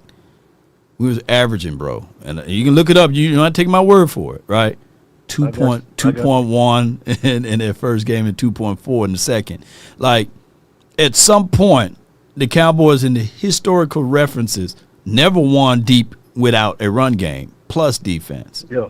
And I get it. A lot of people say, well, damn, what all Dak need? Man, he need everything. Shit. You know what I'm saying? I don't mind being on the argument of my quarterback winning the Super Bowl being carried. I would love for Dak Prescott to get carried. I never looked at Dak Prescott as the carrier, though. You know, even coming out of Mississippi State, I wanted him to be in the system, whereas you still have other pieces involved, like run game, like the wide receiver. How come we can't have that? That's my whole argument. And then when people say, well, since Dak is not able to give or produce that by himself, then get rid of Dak. Don't you know we'll be even in a more hurry or more worst of a situation if you didn't have Dak. You know I'm not saying that, Law. You know right. I know you're not saying that. Yeah. I'm saying put the pieces around him. Right. But I'm also it's a nuanced conversation. It's not black or white or right. I don't know. It's not conservative or it's not. So I'm saying put the pieces around him, but at the same time he has blame as well. Right. You know what I mean? Like every listen, Law. If you don't have a good show, like look, I can love you, Law. I can love what you do, and I can big up you in the whole 9. But if you have a bad show, I can say, "Law, hey, on some real shit, Right. you had a bad show today." Hell yeah. That don't make you less. That don't make you less of a nothing. Like Yeah. that don't mean I love you less or like you less or not gonna keep watching. Right, you right, had right. a bad show. It's Right. okay. Right. Right. Yeah. That's it. That's all I'm saying. So like, it's like that was my whole point. When I called in the other day. Mm-hmm. You know what I mean? And I'm just saying overall, we've also had Ezekiel Elliott and Tony Pollard at the same time. Mhm. We've had Amari Cooper and CeeDee Lamb at the same damn time. We didn't keep them, Right. and that's on the front office. Yeah. We didn't keep them, enough, but we've had them. We've had DeMarcus Lawrence and Michael Parsons and Deron Bland and Trayvon Diggs all in their prime at the same time on the same team. Bruh, that's a roster you can take that shit to the Super Bowl. Right. So, but the main thing was we had Mike McCarthy as the head coach. So that's gonna fuck up the whole thing anyway. You know what I mean? Right. But overall, I'm just saying we've also had good rosters enough to at least make it to a conference championship. Right. And it's okay if that gets some blame. Right. It's fine. And it could be it could be multiples, man. It goes back to football is any given Sunday, right? One play can change, like they say the old Chinese proverbs is that one grain of rice can tilt the scale, right? One grain of rice, right? And even in that 2022's game, if Trayvon Diggs lift his head up and just play the ball, that's a pick instead of Kittles or whatever that guy's name, George, taking that ball and getting it all the way down to the 2, right? Yep. But what derived of him lowering his head and not going for the pick? Our own damn fan base. They were saying all that season that Trayvon Diggs don't tackle. He don't make the tackles. He don't hit well. So he deviated from what he do in the postseason. Just pick that shit off, man. Play your game. You know what I'm saying? That's how I talk to my brother. Like if we playing spade, it's impossible. No, if it's impossible, That's what I'm saying. just go with the flow, man. Me and Twin, we will argue like we finna fight, and it take Mama to come into the room and say, "Baby, and I'm gonna whoop both of y'all if y'all don't hush your mouth." You know what I'm saying? But I'm sitting here like saying, "Bro, if I'm leading with the damn spades, that means I'm heavy right now." You know what I'm saying? So I talk to my brother like that because I know he ain't gonna get in his feelings, right? Right. When I say, "Hey, man, go ahead, bro. You see me leading with these damn spades, man. What the hell you doing? Man, don't cut me up out of these damn." But we get to talking and stuff, and we get to playing. And after we done whoop ass, or after we done lost, and we lost, I'm sitting here telling him like, "Hey," and he would do the same thing with me, So in that game, all of the playoff games, this is what. I'm going to be transparent, boy, because you got me really good right now. That's the shit that I was mad about the Cowboys on all playoff games. Everybody was kind of like just sitting there taking the losses and not being verbalizing their emotions, not going through the situation of saying, "Hey, let's get this stuff together. All we need is one win." Everybody's kind of like, to a point, Darius, in my opinion, is MK Ultra, right? From the coaching staff to the people on the field. But when I saw that Green Bay Packer game, that last game we saw, Aaron Jones on the sideline with nothing but emotions, talking about, "Hey, y'all passed me up. Y'all never brought me in. Every time I see the Cowboys, I make it about business," right? And then when I see the defense, when they sack somebody or they lay them out, they flexing all over us. They bring that energy. And it seems as if, though, the Cowboys in the last 15 to maybe 20 years is that we've been the most docile team. We like to help people up. We play the good guy role all the time. I want us to have some venom in our bite. I want us to go into this situation and saying, "Hey, Dak Prescott, if this dude run the wrong route, I want you to get into the face. I don't want you to pat him on the backside and say, 'Oh, shucks, maybe we get him next time.' No, this is the thing that you got to take control of." So, yes, sometimes we do get angry and upset. But what my thing is with the Cowboys is that, and some fans, is that they will see their game and they will pin it only on one person. And that will make me angry more than anything. But go ahead. Yeah, but overall, like I see your point of view, and it sounds like you see mine overall. Right. What I'm saying. Listen, The same way everybody can get on Trayvon Diggs' ass for whatever reason, everybody want to get on him. Right. The same way everybody can get on Osa for not doing this or not doing that, DeMarcus Lawrence for not doing this, not doing that, Michael Parsons for not doing that, not doing that. Why when it's with Dak, it's a problem. Everybody gets the same amount of blame that they deserve. That's, you dig what I'm saying? Mm-hmm. So I wasn't trying to make it a Dak Prescott conversation because they get everybody riled up. That's not what I'm doing. I'm just trying to explain nuance in real life shit. You love your child, but you're not finna pacify the damn kid when they F up. Yeah. It's okay. You still love them the same. Yeah. You know what I mean? And that just do better and get better. In closing, I'm just tired of the Cowboys being worried so much.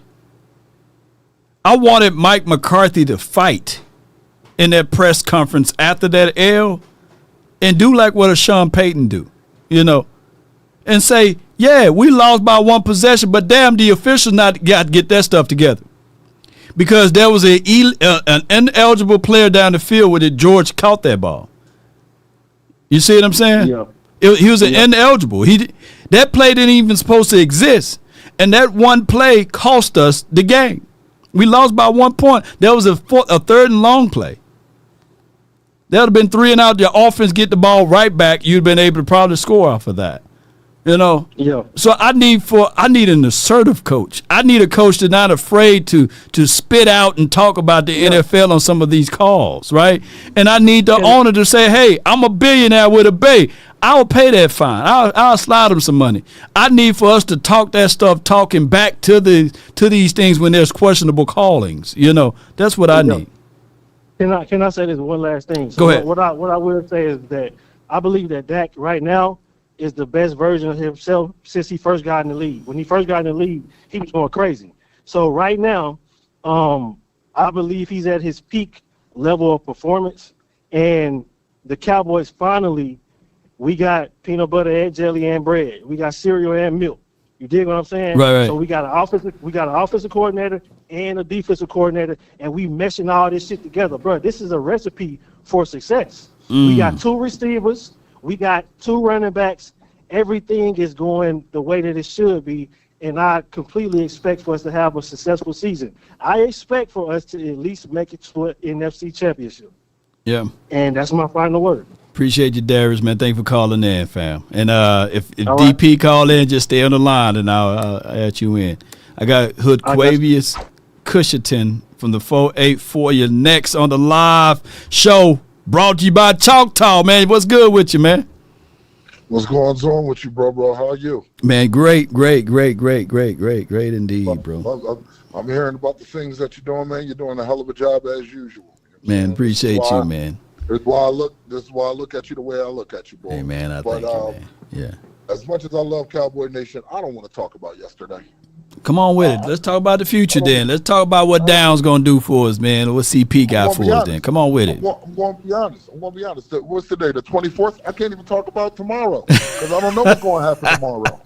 I want to talk about today. Yeah. I want to talk about today. Yeah. All right, come on with it. Show the video where Tyler Guyton is putting in some work. Facts. And where he's telling you that he's hearing the noise. Mm-hmm. Okay. Well, if he's hearing the noise, I want him to hear this. It's never been about your ability. I've been saying this for months now. It's never been about your ability. It's about your availability. Keep doing what you're doing. Keep getting your Batman versus Superman workout on. You know what I'm saying? No one's going to stop you. I believe in the young man. I think he will be a really good left tackle. Am I going to say he's Pro Bowl status right now? No. It remains to be seen. I don't know what's going to happen tomorrow. You know what I'm saying? Yesterday is history. Today is a present. Tomorrow's a mystery. You know what I'm saying? So instead of backtracking, going back and saying, oh, well, this one's on that. I don't care about that because that shit's over. It's over. What I'm saying? I'm worried about the here and now. You know what I'm saying? The here and now says, I need to do some shows with Law Nation. Come on with it. Let's get it. That's what the here and now is telling me. Yes, so indeed. What I'm going to do is I'm going to try to figure out a way to get you my personal number, so that way we can link and we can make something happen. 484. Is this your number personally speaking? This is my my job number. Oh, okay. 215. The 215 is my personal number. Okay. Okay. But yeah, man.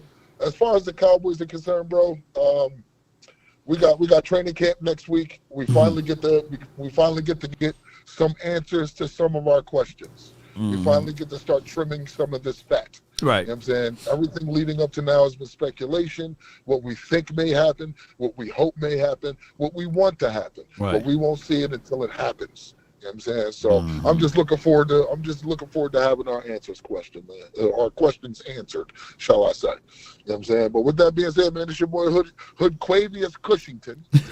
And somebody came in my live the other day and actually called me Hood Quavius. You need to put that on a hoodie, man. I promise you, man. It's gonna sell out like hotcakes, man. Hood Quavius Cushington. Run around like this, Mike. Just for you. I think we're gonna do that. I'm gonna send you. I'll wear it too. I'm gonna have look. Just make sure it's like blue or something dark. You know what I'm saying? Hood Quavius Cushington. Hood Quavius. Yes, sir. Yes, indeed. Yes, sir. Yes, indeed. If you can get it before August, man, I'll wear the Oxnard. Yes, indeed. Hey, man, I might have to jump on that ASAP. You know what I I'm got saying? you. So with that being said, man, this your boy Hood. This your boy Hoodie. From Cushion the Cowboy Smoke Hour. You already know where to find me, man. Just tap in. I'll get with you later, Law. Be good. No doubt, man. That's Hood Quavius Cushington from the Cushites, man. You know what I'm saying? That's my guy right here. Got great content. Good voice, too, by the way. And, yeah, I always looked at it that way, you know, Hood Quavius Cushington. Oh, my gosh, from the Cushites. And speaking of that, man, I got my brother from another mother, man. Get ready, because y'all always know that when I say 901, you know what to do, because my guy coming in with some great energy. Come on with it, man. What's good from the 901? You're live. Shout out, Nation! Shout out, Cowboy Nation! Let's go! Let's get it! Tear the club up! Tear the club up! Tear the club up! Shout out Too Cool! Shout out MJ! Shout out Coach Marv! Shout out 100 Gram! Shout out Hood Quavius Cushington! Let's go! Shout out Frenkel! And one and only! Shout out Law Nation! Let's go! Let's get it! I only got a couple of things, Law, man. It's different. It feels different. It is different. I need everybody right here, right now, beside me, behind me, in front of me. Let's go. Stand together. Don't hate on each other. Listen to each other's comments. Uplift each other. Don't bring each other down. Let's go. Let's get it. Remember last year, the best team does not always win. The Rams had a great team. The Rams could have won it all, but they lost because of special teams. We need to be solid across the board. I want Dak Prescott to walk into this season with no pressure. Remember, Peyton Manning walked into the season with the Broncos with no pressure, with that great defense. Jalen Hurts walks into every game with no pressure, with a great defense, with a 2,000-yard rusher.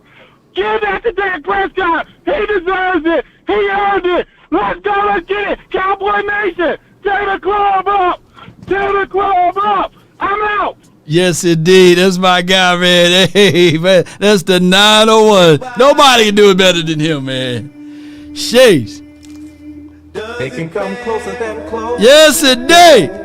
Yeah. But the probably one person that can do it better than me. Who can do better than Law? Who can give you what you need? Nobody. Who can do you all night long? Nobody, baby. They can come closer than whoa. I got my brother from the 757, Mike. You're live on the Nation, man. What's good with you, man? What's going on, man? I wasn't even gonna call in, man, until I heard the Mike McCarthy slander. Wait a minute. Daggone radio, man. I'm telling you right now, man. well, he is in Pittsburgh Steelers land, so you can go up that way too now, Mike. Come on now. Nah. I love my Cowboys, but I'm going to keep it real. Ain't none of y'all was this pissed off when we was 12-5, 12-5, and 12-5. I can't even count on my hands how many times I done listened to Law Nation and we done talked about how nice this defense is. When Trayvon Diggs had his 11 interception season, we got the best backfield in the game. We got the best corner in the game. Micah Parsons going crazy. Yeah. And I seen somebody put in the chat too, talking about some. What did he say? He said something about what does Dan Quinn's defense look like without Micah Parsons. And I'm like, first, you can't say that now. You can say that only if Dan Quinn was still coaching our team, and he had a season without Micah Parsons. Well, hold on, Mike. Hold on, Mike. Now, you got a lot of dip on that chip, man. You got a lot of dip. So let me ask you, what was more exciting, the offense or the defense? Mike or Daniel Quinn? Which one was more exciting? Come on, Mike. Come on now. Because you the biggest Mike apologist that I ever known. So let me know, what was more exciting, the Daniel Quinn's defense or Big Mike McCarthy? Come on, Mike. Come on. Which one was it? To me, the defense. Because for a while, I felt like we didn't have any coverage. I want to say before Dan Quinn, we didn't have no good safety play, no good corner play. Yep. I remember Michael Jenkins being on our team a while back. Yeah. He was a bust. The only good player that – I ain't going to say the only good player. The only person that, to me, within maybe the past decade or maybe a little more than a decade, that actually showed some will on our defense was Sean Lee, and he just kept getting hurt. All right, and so that's just what we be. That's just what we draft. We draft hurt guys. We draft hurt guys. And Jalen Smith. And regardless of that's in the past. I get all of that, but I got two Achilles heel for Big Mike McCarthy and Dan Quinn. Hit me. Which one you want first? The Mike side or the Dan Quinn side? Which one you want? You know I want the Mike McCarthy side first. All right, my boy. The problem been with Mike McCarthy, even when he had Aaron Rodgers, was running the damn ball. Right, that's his Achilles heel. Right. The problem with Daniel Quinn was the fact that he couldn't stop the run. Those two things. Even though it was a lot of excitement on the offensive side / defense, when you get to the postseason, can you run the ball and can you stop the run? Good teams exploit that, and by the tendencies of the Cowboys' inability to run the ball and stop the run, those were the major problems. Because if you look at Rain Dakota Prescott and his record to win to loss ratio, I know this is me cherry picking on this one topic matter. That dude is damn near impossible to defeat when he got a running back that's averaging 3.2 yards per run. And I ask you, barely, I'm asking you right now, did we have that in any of these playoff games of Dak Prescott having the ability to put the ball in the belly of the running back to alleviate some things? Did we have that? We had it, but then we lost it like, I forgot what quarter Tony Pollard got hurt in that daggone 49ers game. I swear we was going to win that game. Hell yeah, we was inside our own 10. We was inside our own 10. Yeah. Mm-hmm. Yeah. But at what point, and I ain't even trying to do this today, man. Go ahead. At what point, when somebody go down, is my man going to be like, you know what? And I think he could do this now, but then I was questioning him. When is he going to step up and say, you know what, I'm gonna take the bull by the horns, and I'm gonna finish this game? for my team. Because Dak, it's not like Dak can't run. Now, I know that Dak don't want to run.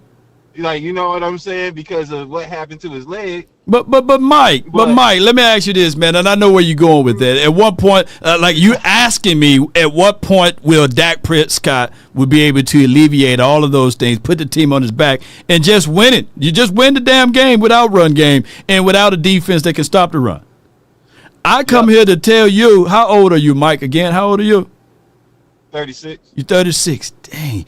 You might remember some pieces of parts of John Elway. Is he a great quarterback? No, he's not a great quarterback. I'm talking about John Elway is by far a top 5 quarterback of all times, man. He's he's up there. And I'm talking about John Elway, you know. Yeah, John Elway, I'm tripping. I'm thinking of somebody else, bro. I'm thinking of somebody else. Okay, there's only one Elway, and I'm telling you, it took up until he got yellow teeth in order to win. And guess what he had? Guess what he had when he did it? A running back, Terrell Davis. And what else? Defense. They gave him run game and defense. Everything else he can manage, right? And what I'm saying, if John Elway in the yellow teeth, if he needed all of those things in order to win it all, damn it, what you think Dak Prescott need? He needs a run game and he needs some soundproof defense. I believe in the hearts of hearts, John Elway, if he can do it, my guy Dak Prescott can do it, and probably do it even better if the Cowboys act on it now. Now, hear me out. Hear me out.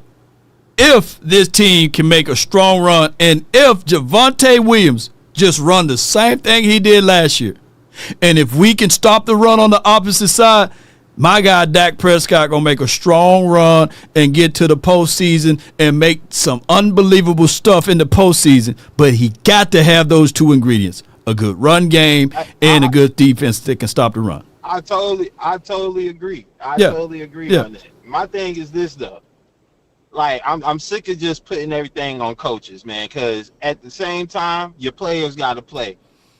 I'm sorry. If I'm paying somebody $30 million, like how much was Jay Lou making before he left? I forgot about it, but he was making some coins though. Yeah, he was making some coins because I remember he had a little contract extension somewhere in there. He was on his 4th contract, I believe. I saw an excerpt of him talking about that. Yeah. Go ahead. That Green Bay game. I'm not going to blame Dan Quinn for the tight end up the sideline by himself on that damn pass play for the touchdown. Jay Lou, what in the hell are you doing down where the O-line is? I know for sure. You ain't supposed to be down there. Like, you know what I'm saying? And that was wait. Hold on. Pump the brakes. Yep. Now I know you've been. You think that was scheme? Wait, you've been the Mike McCarthy apologist for a long time. Now, this is my first time hearing you giving Dan Quinn a pass here.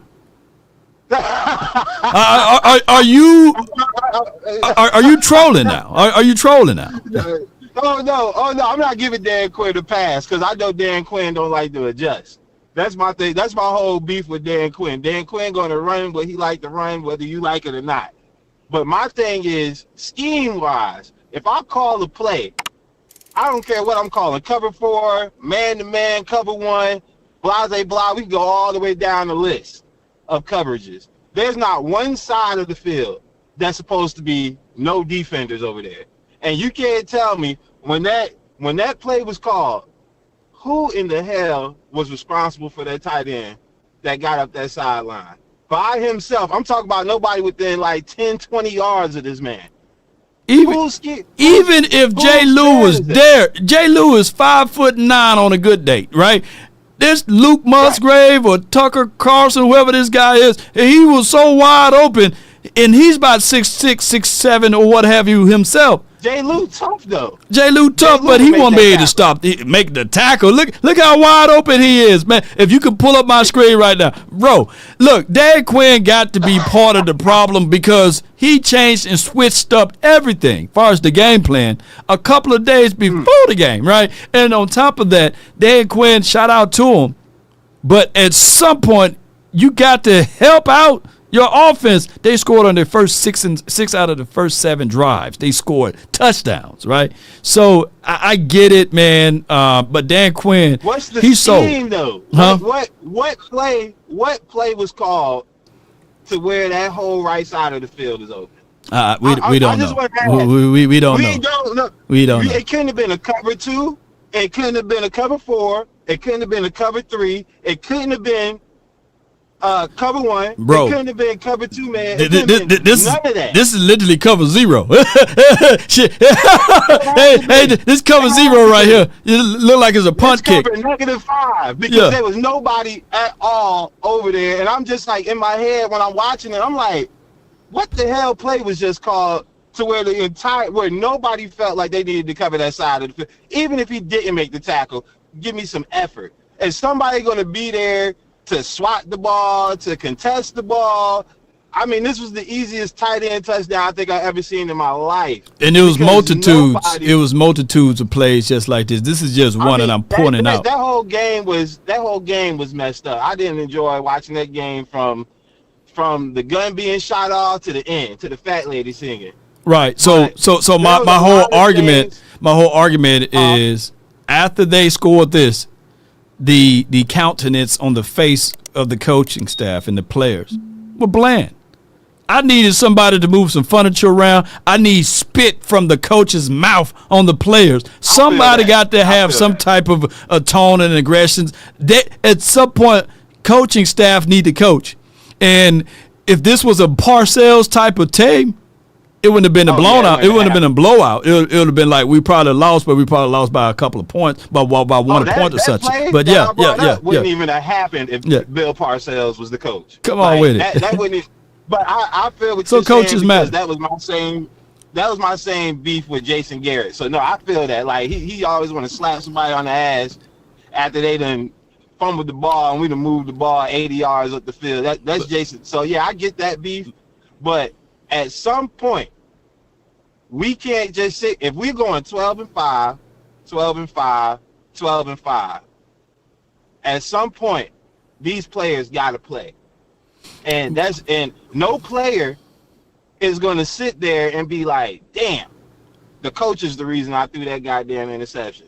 No player is going to be that way, but there's history that's on the sides of Mike McCarthy, your boy, done went 15-1 and been one and done. There's been historical references, whereas your team, Dan Quinn, red hot, the Atlanta Falcons, going places that people can all say, man, this is finna be a layup for this guy to win a Super Bowl. And he had Kyle Shanahan as the OC, and they still laid an egg up 28-3. And still lose, and all he had to do was run the ball 1 or 2 times. But neither of them coaches can finish the deal. Neither the coach can finish the deal. But you think like the owner thought that let me bring both of these coaches and put them on a bigger stage, a brighter stage with more eyeballs, and they're going to get it done here, juxtaposed getting it done elsewhere. Come on, man, it don't happen that way. And at some point, these coaches let us down just as much as the players. But the coaches get most of the blame. Coaches get most of the blame, in my opinion. Well, I don't like when people just, hey, Mike McCarthy did this. Well, Mike McCarthy got your quarterback number 2 in MVP voting. Don't leave that out, because we haven't seen Dak be there again, or he hasn't been there before then. So we ain't just going to just Mike McCarthy, because Mike McCarthy is the reason why your quarterback is feeling confident the way he is right now, because he handed him, finally, somebody handed him the playbook and said, you know what? I'm going to put all my trust in you. And I'm going to let you call these plays. I'm going to let you run these plays how you want to run these plays. Dak. Okay, so you tell me before Mike McCarthy did that, when was Dak ever. I mean, look, his aura is totally different now after that season. Yeah, but my only thing is though, Mike, before I let you go, I get all of that, you know. And Mike McCarthy got a laundry list of good resumes with Joe Montana, Aaron Brooks, Aaron Rodgers, Brett Favre to a degree, if I'm not mistaken. And of course, Dak Prescott. But at the end of the day, he do have a list of epic failures, right?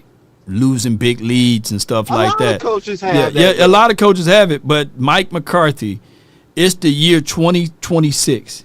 The last time he lifted up that Lombardi trophy to help a team win, and they had sound defense, by the way, too, was 2010. That's 16 years ago.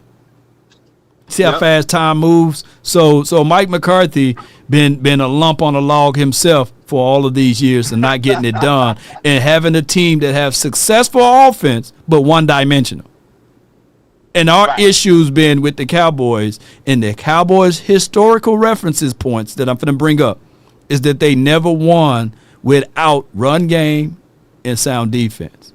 And Mike McCarthy was just an additive of that because he can give you good offensive productivity, give you good coaching wins here and there. But if it's time for it to grit it out and run it, we still looking for that coach for the Cowboys. One last question, Law. Go ahead. Do you feel that we would have won that Super Bowl that season if Tony Pollard weren't to get hurt? I think you beat the 49ers in that game because they had no answers on stopping the run with Tony Pollard. I think we beat that. We would at least beat the Niners. Matter of fact, at least beat the Niners. Matter of fact, and I know, and I love Ezekiel Elliott. I love Mama Elliott. Shout out to Daddy Elliott and the sisters Elliott. I love them. You know, they good family. But if I can speak openly, they should have put Malik Davis in. Yeah. After Pollard got hurt, they should have moved Malik Davis in that spot and let Zeke, and I like Zeke, to still be the short area back. And they shouldn't have got too damn cute. On 2nd and 2 inside your own 10, them jokers went empty. Who was the play caller, though? Who was the play caller? Kellen Moore. But I'm not exactly. But it wasn't Mike McCarthy. Kellen Moore was calling the plays, and they call a damn hook route in the middle of the field. And I blame Dak. I'm mad at Dak. I'm still to this day I'm mad at Dak because he go empty inside your own 2, inside your own 10. In the 2nd and 2, you go empty against a vision-based defense. You can see Fred Warner's talking about Christmas on this day because all he had to do was just get in the way. But that's a whole nother conversation, man. Ezekiel Elliott at center? Yeah, it was the same game. But, man, appreciate it. Let me let these other callers on, man. Appreciate you, Mike. Man, I'm gone, man. Yeah. Good call from my guy, Mike. He's the Mike McCarthy apologist. And all I can say, we could point out anything and everything in these type of situations and paint the narrative. My thing is, yes, Dak Prescott had his lumps. But, damn it, I would love to have a time that we go to the postseason and he be the only guy that's having his lumps and we win games. Y'all get where I'm going? Like, from the play calling was trash, from the defensive situation, we couldn't force turnovers. We allowing people to run all over us like dog diarrhea.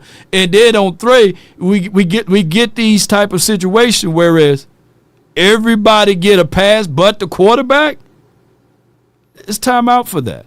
You can't win that way. John Elway can't win that way. Tony didn't win that way. Troy can't win that way. Staubach couldn't win that way. It was like one of my guys said, wasted airtime for Mike McCarthy. Yes, it was wasted.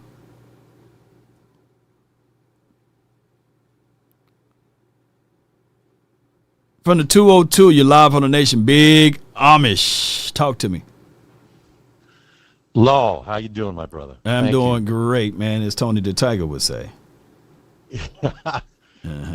I'm sick and tired of being sick and tired. But I got hope. This is the year. I'm so excited. I'm churning butter. I know Ice Cold is laughing at that one right now. I'm going to build a shaker roof. I'm so excited for this season. I'm going to pull up that barn. Yeah. Big Amish is going all out in this year. It is Super Bowl or bust. Right. That's the only way I want it. You know. But it is. Right. There's no doubt about it. Historically speaking, we got to make history, or we're going to be history. It's one or the other. Right. There's no in between here. So, but I am very excited. I do want to say I like the changes that we made so far. I don't think we're done yet, and we shouldn't be done. But we have coaching staffs, but we also have teachers, I believe. Mm-hmm. Right? We have teachers for the position, technique, scheme. I think they pooled together the resources necessary to address defense and offense as well. Right. I think you never stop trying to get better, no matter what. Never. And that should be the motto. But all I got is I want one thing clear. And this is for, give me a beat, Law. You ready for this? This is for the 31 teams out there. Move, bitch. Get out the way. Get out the way, bitch. Get out the way. Move, bitch. Get out the way. Get out the way, bitch. Get out the way. Yo! Come on, man. Alita La Raza. Yo! Get on up there. Yeah, come on, Big Amish. Let them move. Get out the way. Yes, indeed. We're going. We're going to reserve our spot. Come on with it. There's no way around it. And I'm looking forward to it. And I'm looking for the changes of personnel coming up, whether preseason and through the trade deadline. So I think this is we are not far from being complete as a team. And it should be that way. Come on with it, man. There's a lot of growing pains that have to go through the season. And you know that. No doubt. Just like right? There's going to be a lot of growing pains. So we just got to live with the season, but expect the unexpected. This is history. Hell yeah. And nobody, historic season. Big Amish, nobody expected you to have that rap song, man, that I'm going to probably cook together and put some beat on it for real. Man, I appreciate you for calling in, Big Amish. Let people hear you say it then. And how about them Cowboys? Yo! Man, come on, man. That's one of my favorite callers right there, man. Straight to the point and always give me good energy. I bet you my bottom dollar nobody had Big Amish coming in like that. Nobody, you know. Sure. The grand creator was just creating some other stuff. He said, let me stop creating these galaxies. I didn't think that my guy Big Amish would say these type of things. Come on, baby. And we reward you another 5 years on this planet, you know, because he was being the unknown, man. Too. There's known knowns and there's known unknowns. Come on. Well, what I'm saying is that there are known knowns and that there are known unknowns, but there's also unknown unknowns. Things we don't know that we don't know. Most certainly, man. I got these 3 callers right here. I got the 971. I got 100 grand. Hold tight. Then I got the 309. Be in line on the third situation. But I got the 971. Jay, pay you live. What you got for the show today? Are you sure? You're live. Are you sure or are you unsure? Or are you just blind? Man, shoot, I can see and you can hear, so we can get things moving and grooving. What you got for me today? So you said that Dak needs a good run game. And all his problems will go away. What did Roger Staubach needed? Roger Staubach? Yeah, what did he need? Did he need go get Dorsett? Did he need a Tony Dorsett? Did he need Dwayne Thomas? I don't know, but what I'm asking you is that what Dak needs? Yeah. Did Detroit needed Emmett? I'm asking. Help me. Yeah. Troy needed Emmett, but he also needed a good offensive line up front too. Right. We got a good offensive line. We just don't have an elite offensive line, but we do have a good enough offensive line now, though. I think that we got a good enough offensive line. You know what I mean? So you depending on another good running back, and then and Terrence still on the right side, and if he got Guyton to get you to the playoffs, and then when he get there again, because I gave you 10 wins. I gave him 10 wins with this hard-ass schedule. Now, I don't know how well this is going to play out in the offensive line, but you count on Dak Prescott again to come in here, and I gave you 10 wins. Right. Now, I don't know. Now, 10 wins is kind of reaching it. But 10 wins, in my opinion, you win the NFC East with 10 wins or more to get you in the postseason, and then anything can shake from there. 10 wins get you in the postseason with the Cowboys and the NFC East. So we move into the postseason. So you still thinking Dak Prescott, with all the issues that he has still for the last 11 years, can still get you to the Super Bowl? Is that what you're telling me right now? With all of his issues, Dak Prescott at face value from what he did historically speaking, yes, he's good enough to get you to the Super Bowl, but you got to have participation parties on the other side. Because we've seen it. Sam Darnold is not better than Dak. Trent Dilfer is not better than Dak, right? You get what I'm saying? You get where I'm going with this, right? Brad Johnson is not better than Dak, but they had better surrounding parties and pieces. You keep talking about other people. Right. You keep talking about other people. Correct. I don't want to hear nothing about nobody, nobody else. I want to hear about Dak Prescott. That gave 10 wins. Now you keep banking on this, and we're gonna go at it all summer long. If you don't get in your feelings. Mm-hmm. Now I heard what you said last time I hung up, and I ain't gonna let it slide. I'm letting a little of it slide, but I ain't gonna let a lot of it slide now. So are you blind, or you just can't see? Now you ain't gonna leave me on for another 2 more years because you already got this contract. Yeah. So the jury's still out on your boy. On Dak Prescott, the jury is still out, and they gave him $250 million. Yeah. I like those odds. I need to be on that jury. It's on like popcorn between us, me and Brookhaven and Natchez. It's on. And if I see you, if I even come out there to Knoxville, and if I see you in Mississippi, or if I come to Dallas, I'm gonna make you buy me dinner. Okay. I'm gonna be in your face. I'm gonna hold you accountable. We're gonna go at it. We're gonna go at it all time, all day long. You and me, Natchez, on the football field, on the track field. Well, I'm gonna be in your ass. Pause. Well, here it is, JP. I embrace all levels of healthy decorums of debates. And on top of that, the same person you see online is the same person you see in the physical form. But I can tell you now, in the real life forms, I'm even better. So come on, make sure you bring up all of the materials that you need. And I can't wait to see. I hope you can get out to Oxnard, my brother, so we can have this healthy debate. I'm hoping if I don't get in Oxnard, I may bump into you at a game. Come on with it. If you want to come to the Seattle game, which you probably don't know if that's too far, maybe too far for you. Yeah. I may slide into a game down there because I'm close there. No doubt. I'm close to Seattle. But check out the Old School Fee and JP show. Hey, be careful. Be careful, Natchez. For what? You know what I'm saying? Be careful what you say when I hang up. Because I'm going to challenge you. You're going to challenge me, and I can't wait to get my good laugh off because Brookhaven was only known for the good cheerleaders that y'all had during my time frame. Brookhaven McCall. Man. You always go over there at the new spots we got over there, too. So y'all ain't got much over there. I mean, Brookhaven was only known for them damn good cheerleaders y'all had. Everything else, boy, that time was ran through, man. And just look up what we did. Look up what South Natchez was able to do, man. I ain't never seen you over there. That's okay, man. I ain't never seen you. You got me by a couple of ages now. You ain't mid-40s. I know you ain't mid-40s. I know you're a little bit older than that. I'm in my 50s. I'm waiting for you to catch up. Okay, I'm catching it on up, man. Come on with it, man. Let me hear you say it, though, JP. Let me hear you say it. Let me hear you say it. I'm saying, though, what? Let me hear you say it. What? How about them Cowboys? No. How about them? Let me hear you say, how about them Cowboys? Shit.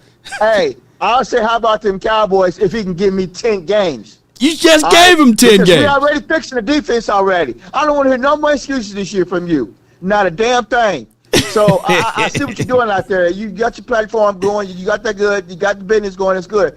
But, hey, Don't send me no lies. And tell Jerry when you go up there, don't send me no more lies either. Don't go up there with no film breakdown, all that shit. Look, come back and win some ball games and show me some discipline in 2026. Stop the penalty, score in the red zone, and win some ball games. And hey, defense got to play their part too. I feel they're going to get better too, this 3-4 and these situations we got coming in. We got a good defense coming in. But, hey, we're gonna put the ball in your court. Man, no doubt, man. Appreciate you, JP. We're going to make no more excuses for you. Appreciate you, JP, man, for calling in, man. When we get off Appreciate the field on third downs, a whole lot this year, and make them punt the ball back, score.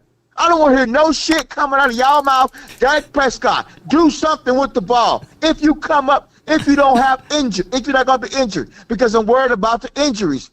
Can he sustain getting over those injuries? And, maybe somebody else going to come in and replace him. I don't know, but we'll find out more. But I'm watching real closely, though, and I'm watching you, too. No doubt, man. You the watchman. Okay. Appreciate you, man. All right. No doubt, man. Peace. I'm out. Hey, jeez, boy. Hey, man, I think that's Amite County, man, for where he's at.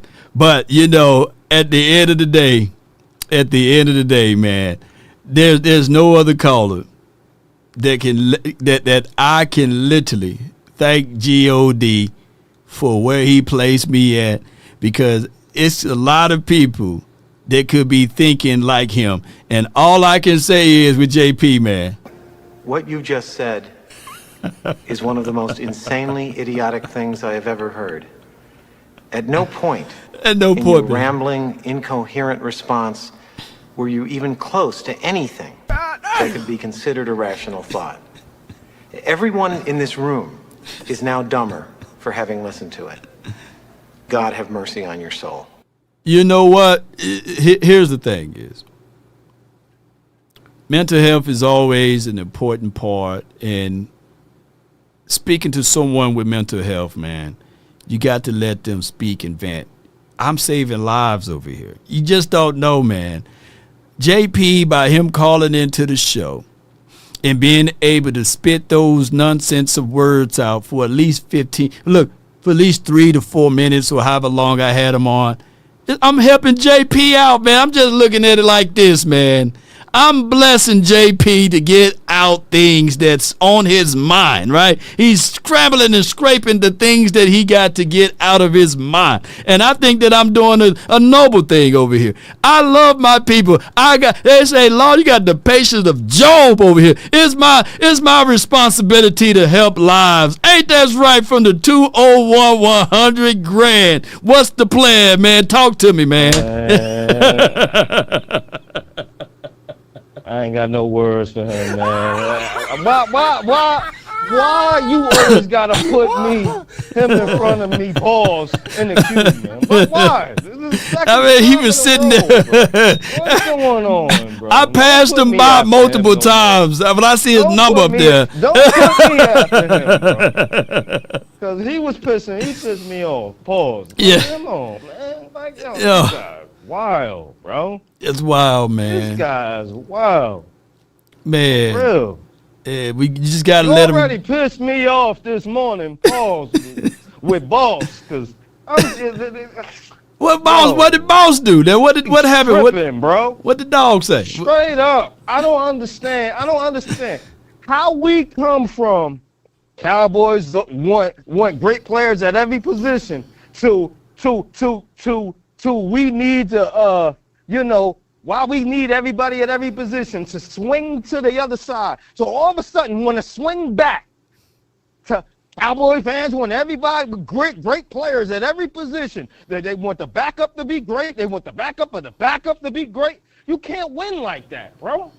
You can't. You're going to have to win with some lemons somewhere. That's why we got the coaches we got. Okay. Coaches do post coach. Yeah. Spend money and bring in this one and only $8 million. How you know that they gonna want to come in here for $8 million because they play somewhere else? He said he wanted to get a ring in Washington because of what they did the year prior, and then what he said, that was a worst mistake. I shouldn't have did that. I should have went to Seattle. See what I'm saying? He came out and said that.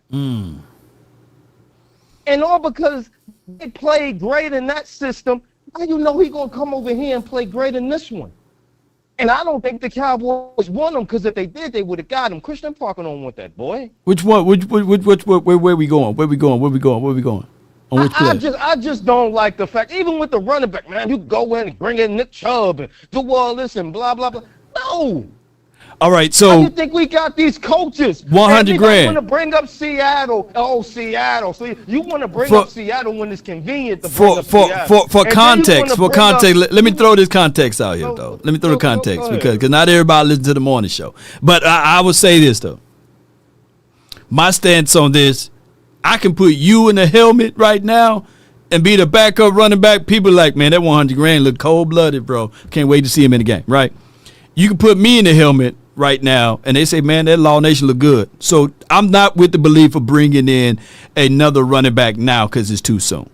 My stance is with the edge rusher. I love for us to do the overkill from what he lamented, what Vash Lombardi been preaching, the overkill philosophy. I love that. But here's my stance even with the edge rusher. I know that the Cowboys love what they got with Rashawn Gary, Donovan Ezeraku, as well as Malachi Law. So they're going to give these guys the first stretch of responsibilities of earning that spot. But what I don't want, $100,000, is for us to be like week 3, week 4, and being satisfied if we're not getting the productivity. If we can't go out there and get a Max or a Josh Sweat, Keith Sweat, any Sweat, if we can go get these boys and they can help this team out, I'm team go get those guys then. You get what I'm saying? So go ahead. That's my stance, and that was what I was trying to lament to my guy, Boss Cowboy Sports, as well. Right, but Law, name me the top pass rushers on with Minnesota. Name me. Man, we need to go get Max Crosby. We need to go. Name me them top pass rushers over there, or was it coaching and scheme? Well, name me. You want to talk? You want to talk about the 49ers? The 49ers got scheme. I don't care what running back they put back there. They gonna put up their yards because of scheme. Facts. So that's coaching. Right. Right. So F out of here with all this, man, we need players. We need players. And then when we get players, we have no scheme. Oh, y'all top heavy with these players. We ain't got no scheme. Like, come on, bro. You can't flip. I don't like the fact that people flip-flop it to make their argument fit what the narrative is with the public. The public don't want nobody, so you flip it to the other side. I hate that. Yeah. I hate that with a passion. Stick to your script and stick to it. If that's what it is, that's what it is. Yeah. I believe in scheme more than I believe a player. Because if you can don't get me wrong. You need, matter of fact, no, you need both. We got good players. But we can't have a great player at every single spot. Well, the money don't allow it. All right, so we got on top of that. Go ahead. And then on top of that, how do you know that one of these guys coming up can't be the next Max, can't be the next Von Miller in this scheme? If we got a good scheme, you don't know who can pop up out of nowhere. But you get what I'm saying? That's all I'm saying. Well, okay, I get your argument. I get your argument on that. Yeah. Let's move on. All I'm saying is, okay, if the scheme is great, but these players ain't getting there, go and get a Max. I think players is not. The scheme is good, but they're not getting $100,000. I think two things can be true, right? And you are of the belief of let's see what we got. And that's what I'm arguing too. Let's see what we got now on this defensive front. And if it don't pan out, make sure you can go get a Max, or make sure you go get a Bosa, or make sure you go get a Josh, or make sure you go get somebody that can help this team out, and don't be satisfied. That's my overall stance on it. And I have to listen to more and more of what Boss is saying to see whether or not that's his overall stance. But if he's with the belief, go get that edge rusher now, then I can't fault him with that. But I have to also adhere to the fact. That's why I brought up the fact that even with the notion of bastards versus homegrown guys, right? Cowboys tend to lean on homegrown guys versus bastards, and that's his philosophy. But he did say that the Cowboys are turning the corner by at least looking at outside guys. I agree with Boss on that. They have turned the corner. That is no longer the case in Cowboys land, I feel like now. I agree 100% with both. The only stance that I'm against him on is let's see what this new scheme is looking like first. Right. Before we just go and say, how do you know Max is going to be back 100% healthy? How do you know he's not going to go out there first play, boom, his ankle just busts wide open? How do you know that's not going to happen? Yeah. And then we went in and traded for him. Look at Green Bay. They're pissed off when Michael Parsons is out for the year. We paid him all that money and he went and he got hurt. Hey. You see what I'm saying? And they gave guys away. Guys left. They traded guys. They traded their depth. So they're just Michael Parsons and that's it. And he's hurt. No doubt. Think about that. Like, people are looking at that. Yeah, the hindsight is 2020, man. So I like the fact that we got depth. I like the fact that we don't have a main guy, but if the scheme can allow these guys to open up and get sacks for other guys and make these other guys into stars, I don't like the philosophy because LA says F them picks. We got to be like F them picks too. Only within reason F them picks. Don't just F them picks just to F them picks, because we've been giving 4th round picks out like they candy. You get what I'm saying? And nothing's worked out. But how F them picks work there? But in closing though, my dog, 100 grand, because you know what I mean. We can go back and forth all day with this, man. That's all I got to say. That's all I got to say, bro. Yeah, yes, indeed. Now, I wanted to let me know about this. Oh boy! See, I'm trying to. I know where you're going, man. No, where I'm going. No, where I'm going. I'm just saying. I wanted to bring up this right here, man. What happened to my girl, man, Brittany Renner, man? What's going on with that, man? You know what I'm saying? Have you seen what happened? What happened? Oh my gosh, man! Just look her up there, man. She done fell off a little bit, man. I hope all is well with her. You know, Brittany. Yeah. Look her up, man. She done fell off a little bit, man. I'll look that up. I'll look that up and get back to you. Get back to me, man. I hope all is well, though. She done fell all the way off. And shoot. I thought she was going with the LeBron.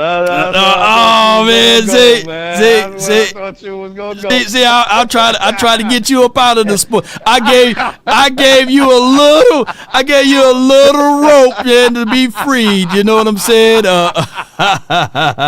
Because I know for sure in the hearts of hearts, you wanted to talk about this damn LeBron James going to Miami, but he went over to Philly, man. He went over to Philly, man. That's a super team. If they don't win, that's no excuse. Yes, indeed, man. Yeah. But if you look on my screen now, man, this is what going on with her, man. I don't know what happened. I thought that you had the tea or something, man. So she a long way from what she usually look like. I thought there's something you done did to her, man. But it's all good, bro. Yes, indeed. I heard a little. Listen, man. Yeah. Kids and all that. You know what I'm saying? Yeah. Look, man. Look, that's what you. I don't like the fact, right? Whenever a man don't do what you want the man to do, he don't take care of his kids. He this and he that. I don't like that, bro. I don't like that at all for her to make those accusations. Yeah. You know what I mean? Yeah. Like, seems like to me like she is very upset and very hurtful. You know, because old boy still got his wife. You know what I'm saying? Still, you know what I mean? Like, sounds like to me like she butthurt, man. You know?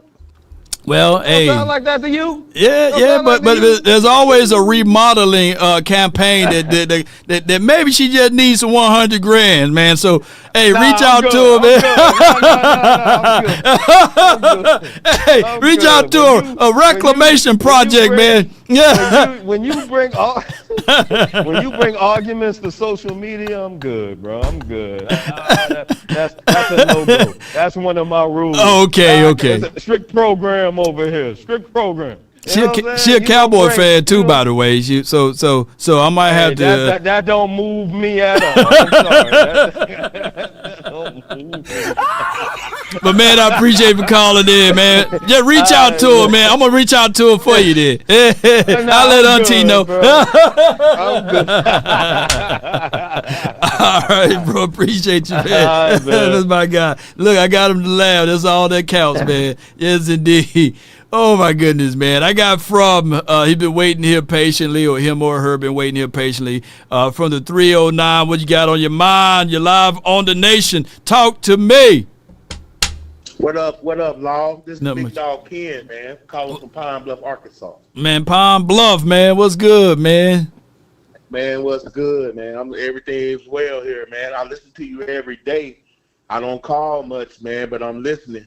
But I just want y'all to know, man, the chip come through Dak. Okay. Yeah.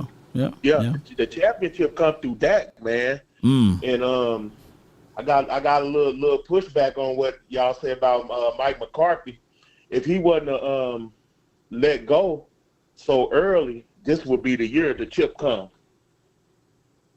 Okay, so if you were to endure Mike McCarthy for 2025 and just make Mike McCarthy the walk-around coach and insert Schottenheimer as the play caller, are you lamenting the fact that this would be the year? This would be the year that we run the table on them. This would be the year we run the table on them. Maybe with a different defensive coordinator. Not to say that it would be with a different defensive coordinator. This would be the year. But by all means, the championship coming through Dak, man. I mean, but what was your pushback on Mike McCarthy? What's your stance on that? Running the ball a little more, it's passing a little less. So that's you think a zebra can change its stripes? You think a hippo can climb a tree? No. Well, Zeke wasn't probably the right personnel, but and Tony was with Mike. Huh? And Tony was with Mike. Tony would have got it done. Tony with a little less Zeke, more Tony. I think that Mike McCarthy is who he is. I think that with Mike McCarthy, you don't get run strategy, you run games. I think that Mike McCarthy got stuck in his ways with play calling, right? I think that he cosplayed as a deciding factor of not bringing creativity to the table. I think he got comfortable, especially around the third year of him calling his own plays or the second year of calling their own plays. And we saw some regressions from his play calling. Tell this Law, will he look the same way with Pittsburgh? I would eat crow if the Pittsburgh Steelers become the top 10 in rushing and as well as they still throw the ball all over the field with Mike McCarthy. I would eat crow. I'll say, you know what? My guy, is it KT from 309? What's your name, bro? Let me lock. Is it KT? Okay, let me lock you in. Big Dog Ken. Big Dog Ken. Let me save you in here. Big Dog Ken. Save me a big everyday listener. I just don't call in much. It's okay. It's good. It's good. Big Dog Ken. Yes, sir. I'm like, Big Dog Ken was right, man. You know, Pittsburgh Steelers now top 10 in rushing. They throwing the ball everywhere. They in the playoffs. Mike McCarthy is him, right? And I'll eat crow. Even they got the Aaron Rodgers. They got all of that good stuff over there. I'm expecting for the Steelers to do that thing. And if they don't do it, that'll be the first time in 20 years that the Steelers didn't make it make a playoff run or a plus positive on their win to loss ratio. You know that too, by the way, right? Right. I got a lot of stuff out. One more, just a couple more things that I'm gonna get off here. Go ahead. I think Malik Davis will be our running back too going into the season. I hope so. I hope so too. Mm-hmm. He reminds me a lot of Rico Dowdle. He's been with the program. He's stayed down hard. He came back and stayed resilient. Mm-hmm. And Malik Davis will be our running back too. Now, Phil Maffa and them other guys, I don't know. I ain't seen nothing out of them. But Malik Davis is most definitely the running back too. Mm. And I do feel like we do need another veteran edge rusher. Mm-hmm. To come in to help the younger edge rushers that we got, like the rookie that we have. Mm-hmm. And the Barham, man, that's my guy. I've been watching this film, man. Ain't too many people talking about it, man. Barham, he's that dog to go with Overshawn. Yeah. Barham, man. Barham. Hey, if he set it off, I'm getting that Barham jersey. No doubt, man. You know what? That's all I got. I call in a little more when I ain't working a little more. I got a lot to add, but Barham, man. Barham. No doubt. I don't know if cutting Leo foul. I've just been seeing a lot on social media about them cutting Leo foul. I hope we can keep him and work him in. We got a lot of cornerbacks. They're gonna have to play some special teams, man. No doubt, bro. But appreciate you so much, man. And you said University of Arkansas Pine Bluff, right? UAB. Yeah, that's in my city, in Pine Bluff. Yes, sir. Man, yes, sir. I used to run through them boys over there, man. You know what I'm saying? Your boy, that track field, boy, I used to run all through. I used to run all over y'all, man. But man, appreciate you, man. Go ahead. Y'all ain't got too many wins against UAB. Yeah. But shout out to my Jackson State, man. But appreciate you, bro. Orange. No doubt, man. But appreciate you, big dog. Already, I appreciate you, Lord. Love you, man. Much love to you, man. For the content creation space, and I coined the phrase "Cowboy intellectuals." The real Cowboy fans know. We don't say we go every year. We know who we are, and we Cowboy intellectuals, man. Yeah, no doubt, man. Man. Appreciate you, big dog. Appreciate you, man, from the 309. Yes, I did. Let me hear you say it. Let me hear you say it, bro. Let me hear you say it. Cowboy Nation, DC 4L. All right, I'll take that one. Yeah, man. All right, I got two more callers, man. Y'all make it quick because the kid's ready to party on this Friday. I think we're going to go to Cheddar's. It's either Cheddar's or Blue Cantina. That's a Mexican restaurant. And what else we might go? I know we going to the dollar store, man. The kids, that's the hack. Take the kids to the dollar store and tell them they can only get like 2 items, and they be happy. Kids be happy. You take them to the dollar store, tell them get 2 items, man. They be happy. From the 817, you're live on the Nation. Talk to me. What's up, my guy? All is well. Can't complain, bro. Hey, man, go to Blue Cantina. Okay. Margarita flight. It's gonna do you right. Oh yeah, they put it out there like, oh yeah. I know exactly what that margarita flight, man. I might do that because when I go to Blue Cantina, I do the what's it, Patron with the salt around the rim, with the salt, not the ice. No, I don't like the ice. You know, I like the regular Patron margarita. You know, but now I need to do the flight. I'm gonna do the flight. I might take a picture and put it up on the line or something like that. It's gonna put you on your wazoo. So go on and get ready. Yeah. You got somebody else driving, and you're good to go. I ain't gonna Romo it, man. So I already know. You know, I got too much to lose on my side. I can only imagine if I had what Romo had to lose. Shoot, I'll be calling. Chris Carter was always right, man. I don't know why that they canned him from giving that speech. You need a fall guy. Man, right now, if I was close to Tony Romo, I would take that DUI right now for Romo right now and say, hey, man, just throw me about $4-5 mil, man. Throw $4-5 mil. Please, and I'll take that. I'll go through the classes and everything. They be like, breaking news, Law Nation was drunk with Romo. I get out. Hey, I get out of that ball like this. Yeah, it's there. Yeah. Red eyes and all, boy. Shoot. For sure.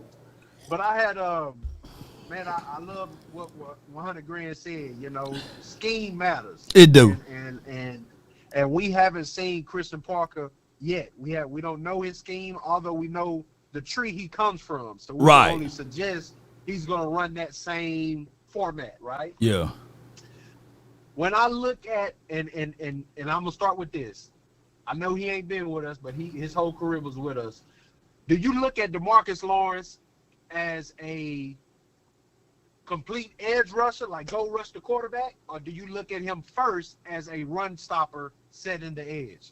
Man, I'm biased as a mug, and when people were talking bad about D-Law, I was pissed. I look at D-Law as a complete edge defender.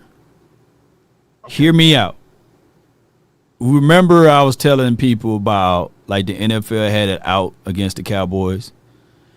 When D-Law was being very outspoken, he talked about this in 2019, that there was a stretch of games that the Cowboys had 16 or 17 consecutive games without a holding call called on them, right?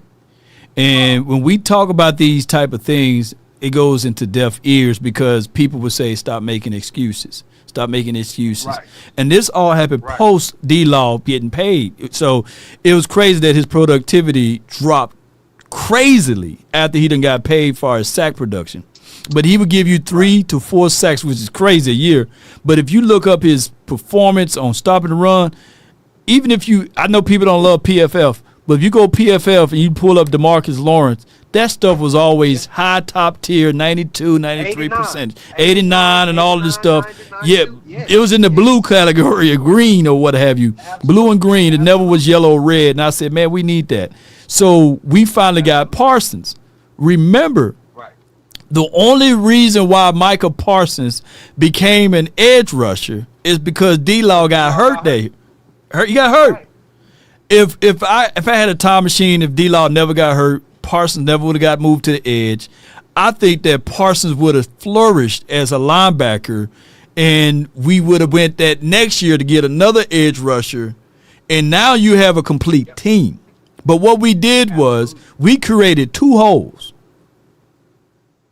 We created 2 holes. When D-Law got hurt, we moved Parsons out of that linebacker spot because we drafted Parsons to be a linebacker because there was a hole there. And we moved him to edge. And then what we did was instead of moving him back to that was Dan Quinn doing. Dan Quinn doing. But instead of moving him back to linebacker, we had that whole argument versus linebacker versus edge rusher versus all ball, and we wasted that whole entire thing about making it about edge rushing. Right? And we never replenished where we moved Parsons from, believe it or not. And that created more and more holes. So we had 2 holes because Parsons never was and I'm not saying this because shout out to Mama Parsons, Daddy Parsons, all the Parsons, but Parsons never was that refined edge rusher because he was a sack specialist, meaning that he never could stop the run. So that's a problem. We created 2 holes, man. Exactly. And I feel as a edge defender, stopping the run has to be like in your repertoire. That has to be your thing. So, and it just never was for him. You can call it undersized, you can call it whatever you want, but like you said, it just wasn't his game because naturally if you know football, that's not his position. Yeah. Right? That's just not. But what I was getting at with that was, go ahead. If we look at that Seattle defensive line, right, that won the Super Bowl last year, right, it's very, very, very similar to the makeup of the defensive line that we have this year. Yeah. Yeah. We got an old school veteran and Rashawn Gary, as they had in D-Law. On the other side of D-Law was what's his name? Boye. Boy. We got a young one in Ezeraku, or if you want to throw Malachi Lawrence in there, you know. When we go to the interior, we got Quentin Williams and Kenny Clark. They have my boy Murphy from Dallas and Old Reed.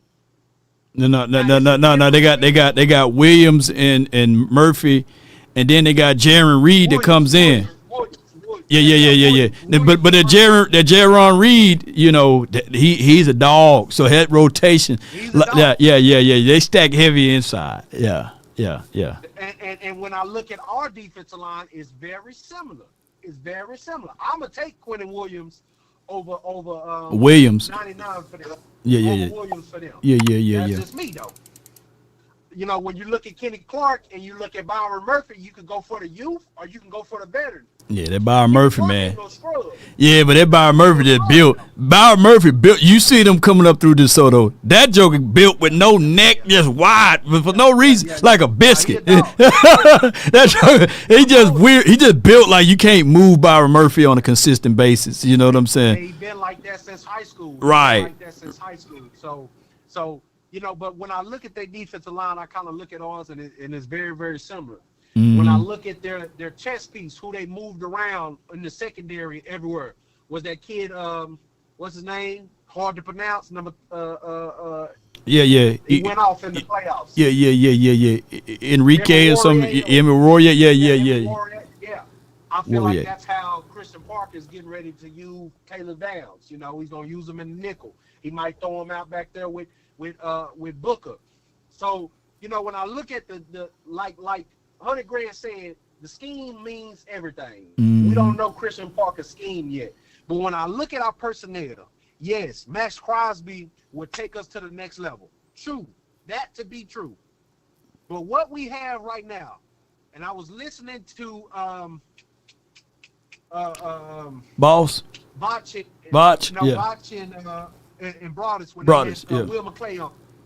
They had Will McClay on. And Will McClay said, when we look at this team now, he said, Botch had asked him, what do you like? Well, you know, what is it about Dak that just make him? He says, you know, his leadership, the way he's able to lead men and all these great things he was saying about Dak. He said, when I look at our team now, he said, on our defensive side, we got that as well now. We got Rashawn Gary who can lead. We got Hooker, who's a veteran, who can lead the safety room. When you got PJ Locke, you got Downs, you got Thompson, you got leaders in some of the most important positions on that defensive side of the ball that are just like that. They have those same characteristics, you know. So when I look at this team, and you can call me a homer or whatever, but I know we're going to make it a deep run in the playoffs. I know it. It. Because the personnel we have, Law, and you can attest to this, is different from any year. True or false? I mean, yes, it's different, man, but you got to take a complete unit, man. What the Seattle Seahawks did was remarkable last year. Shout out to them. And even what the Patriots did to a degree was remarkable, right? So I think that we can be in the same wheelhouse. We just got to take care of things, Kobe. But I got to split, man. But I appreciate you for calling in, bro. Yeah, I know. Yes, sir. Indeed. Have a blessing, brother. Indeed, man. It could be 5 and below. We're going to go instead of the dollar store. And shout out to 5 and below. I got DP, man, for the 979, but when I held that 9, man. What's good with you, man? What's up with you, Law? Appreciate it. Always give me a chance to speak. I know you said you got split, so I'm going to try my best to not babble like I usually do. So, I think that's pretty cool that you and Boss, you know, y'all back at it again, man. It's good. It's good to hear the both of y'all. I'm kind of the same mindset with Boss. I'm at a 4 when it comes to like Dallas's chances of you know, making a run, because I still have concerns about the culture wise. As crazy as it might sound, I think that the secondary group is going to be a lot better this year. Not just because of the additions of Caleb Downs, but I think Siobhan Rep, I think he's going to play better. I think he's more healthier going into this season. I've got faith in Deron Bland. He ain't gonna have the lemon pepper steppers out there on the field, you know. So hopefully he get it together with that. But just the fact that Christian Parker is here and that's his specialty with DBs is, I think they'll be better. Now, how much better they're going to be in his first year, I mean, who knows? We'll see. But I'm more concerned about the linebacking group, just because, you know, Overshown and his injuries. Don't know what you're going to get out of D. Winters. I mean, he had a decent year last year, but I mean, I don't know who's going to be the de facto leader of that unit. But they'll definitely, as a whole, the defense is going to be a lot better, I think. So, but my main concern is the linebacking group. Man, that linebacker group is a wait and see. But this is the thing, though. And I get your stance, and I love to be like right where you guys at, ranked 4th or 5th in this whole type of thing, right? And my optimism is just my optimism, right? 9 or 10 in this situation, 10 out of 10, and all of this stuff.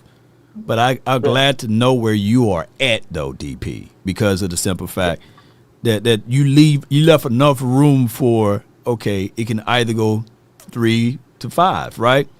And the Cowboys linebacker room, some of this stuff we gotta let the cake bake. What Okoye, he broke down the whole series of like wherever Marcus Dixon been, the linebackers improved. Like you can't even name the damn linebackers on the Minnesota Vikings, but they finished top 5 and top 10 in most stat line categories. So it comes with like an in-depth inductive type of look, but we don't have time to say that because we got a bunch of unknowns with Overshown and as well as with D. Winters, and we fighting for Bam Bam to get in that spot. So we don't know, which is good. It's a good problem to have, believe it or not. Because, damn it, it's going to be better than what Kenneth Murray exhibit. It's going to be better than what Matthew Eberflus had last year. Absolutely. Yeah, we're definitely not going to have any Jack Sanborns or Kenneth Murray's out there for sure. But I'll say this one last thing, Law. Okay. Yeah, you do have a lot of optimism. I almost couldn't get the word out. Damn, that word whoop your ass, boy. That just like it used to do to me on some of them words. That word said, what you gonna say about it? What you gonna say about it? That word whoop your ass, boy. I'm trying to tell you, man. I guess that's what them two degrees I got me. I can't even say that word. I'm over here sounding like Marv when he tries to pronounce Mir's Leopold name. It's just jokes, Marv. You in the chat, man. Don't say me with the butter knife. But then all seriousness, but you still are honest about what you see out of the Cowboys, even though you say you call yourself the captain of the stir of the Kool-Aid, but I don't think you're as bad as what I see out of a lot of other people. You know, you definitely give us the realistic, things about the team. The same thing with you and Boston a lot of the other guys. So I'll just see that. But appreciate it as always, Law, man. Have fun with your little ones. Shoot, man, it's my little man's birthday, but he ain't feeling too hot right now. So hopefully he gonna be feeling good for tomorrow because he got his party. So but yeah, man, yeah. Have some fun, man, DP, man. Thank you, and tell little man congratulations on his birthday, man. Happy birthday to him. Oh yeah, man. I'm gonna tell him, man, like he gonna be hyped up when you say because he calls you Mr. Law Nation. It ain't just Law Nation. He calls you Mr. Law Nation, man. Come on with it, man. Appreciate it, Law. Happy birthday to him, man. Appreciate you, bro. Yes, indeed. Yes, sir. Thank you. Have a good one. Yes, indeed. Goodbye. Man. Yes, indeed. Good call from everybody today, man, on this marathon show. I owe you guys a marathon show, by the way. So I'm going to figure out what date that I can do that. This is kind of like semi-marathons, right? But yeah, man, it's always good to be like in the middle though, right? And of course, people got the mis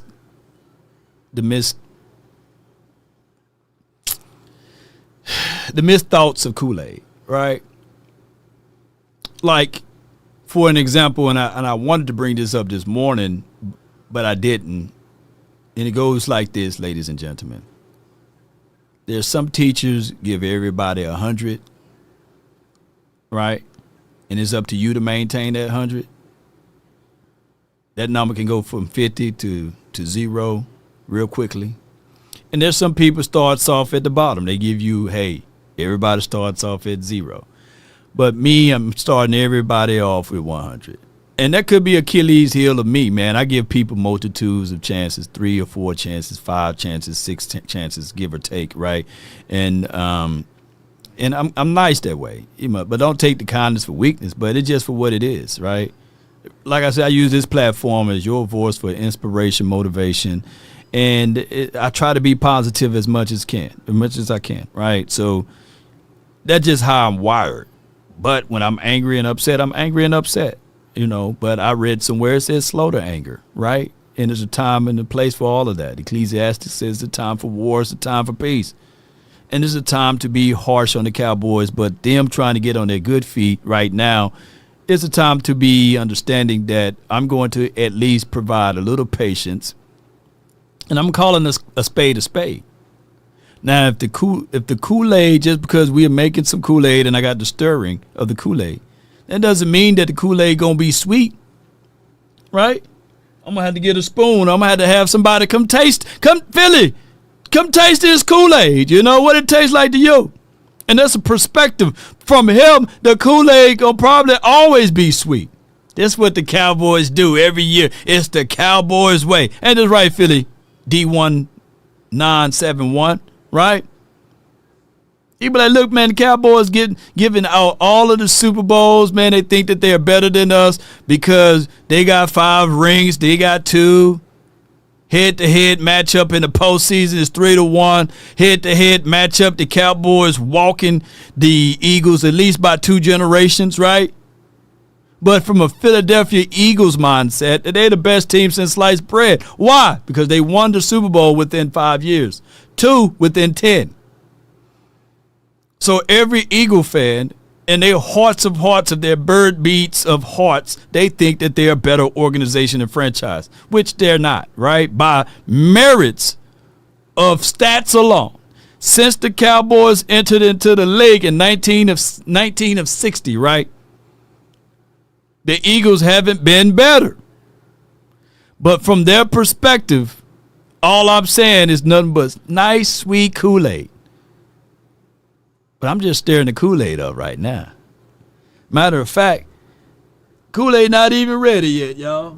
You know what I'm saying? I haven't even got the package out. You know what I'm saying? We still like this. When I do like this, and put that I'm still doing like this with the package of Kool-Aid. I haven't got to the spoon yet. I haven't got to the buckets. And I'm gonna use some alkaline water in mine, right? And I ain't using no white sugar to put in this Kool-Aid. No. This is gonna be some good Kool-Aid with some agave. And if you can't take this Kool-Aid down, ladies and gentlemen, I might spike it. During the season, I might spike mine. I might spike it with this right here. I might spike the Kool-Aid with some pure white. You just never know. I might put some gin. I might put some doggone vodka in it. Who knows? But it's going to be some good Kool-Aid, regardless of the situation, because I'm law. I got some people who's drinking it, like Marion. I'm drinking. Yes, indeed. Where my package at, man? Law just stirred up the Kool-Aid. Don't worry. It's going to be good. Especially when I get to rest my eyes on this team in training camp. It's not ready to be drink yet. So don't drink it. I'm just stirring up the pot while getting the packages together. Maybe it's black cherry. Maybe it's pineapple. Maybe it's kiwi strawberries. Who knows?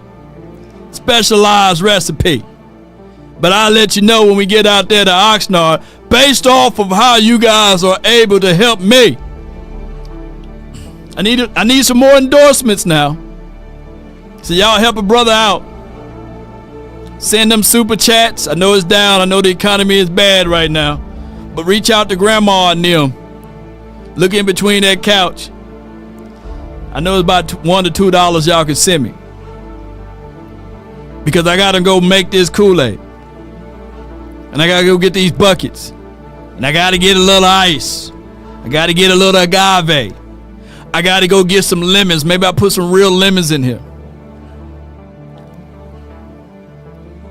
Maybe I gotta get a bigger spoon. And I need some people to taste some of this Kool-Aid. Oh, taste and see. And I'm glad that JP called in. And he was talking about blindness. And he was talking about deaf ears. But let me tell you something. If your mind is not conditioned right, and your thoughts are not right, and your movement is not right, and these things are not going to operate right, write this down. The eyes are useless when the mind is blind. For those who can't hear what I'm saying and adhere to what I'm doing over here, I'm providing wisdom and knowledge and understanding to life to you. Let me say this again. The eyes are useless when the mind is blind. Lord, what do you mean? Do you have any reference for that? Do you have any context that you can bring to the table? Yes. Shout out to your iceberg coat for the $199. That's going to go into the rightful spot over here on Law Nation Sports.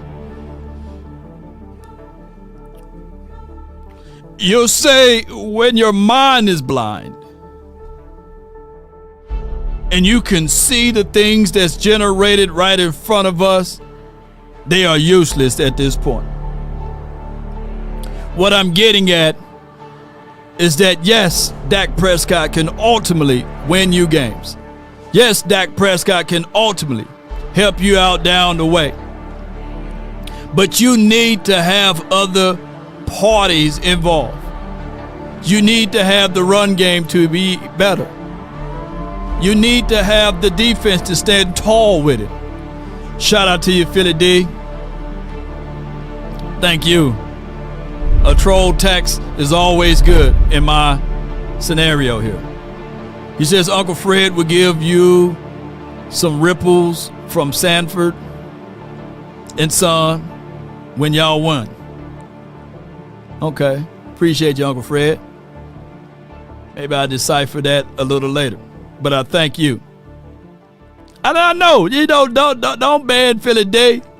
Because Philly D, this is what I do. I think you may be new around here. Pause my music, baby. Because I got Philly D with his girl. We're looking great. Go Birds. Let's go Birds.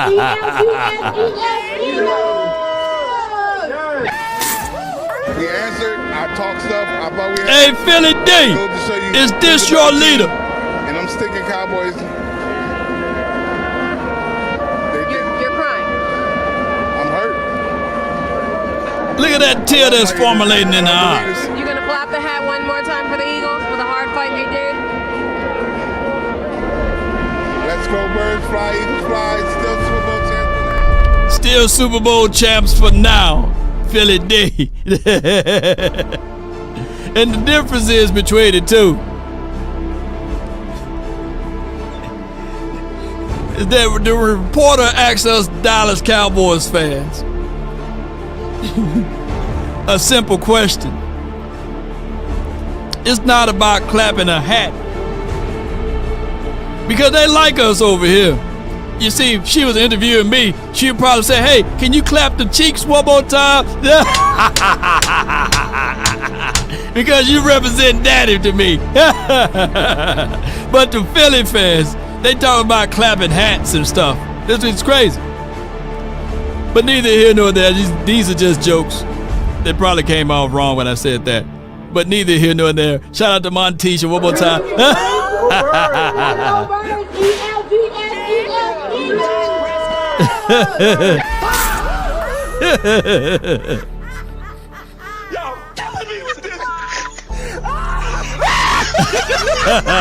Monte! We answered. I've talked stuff. I thought we had it. But it goes to show you who's a better team. And I'm sticking Cowboys. You're crying. I'm hurt.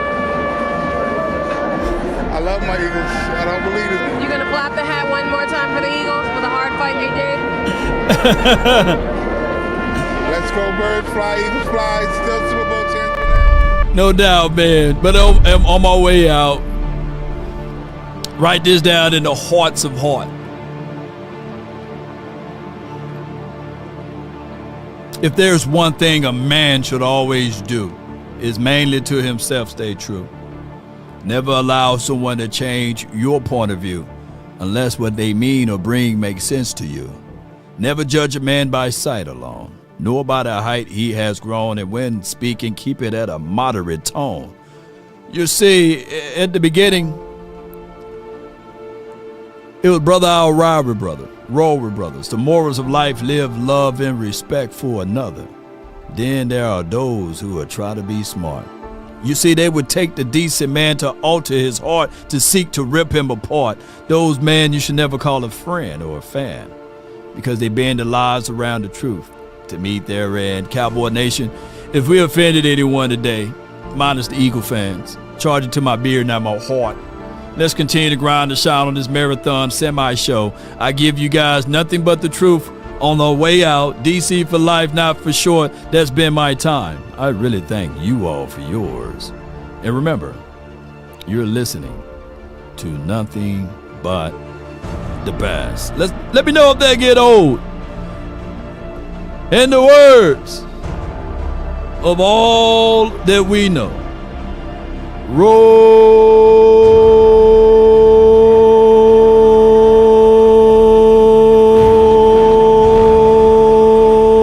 those credits.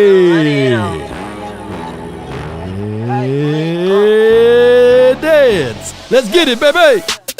I wake up, flex, thumb down, that check, no drip, this wet, tell them run it on, no sleep, no rest, might crash, might wreck, but first I stretch, tell them run it on.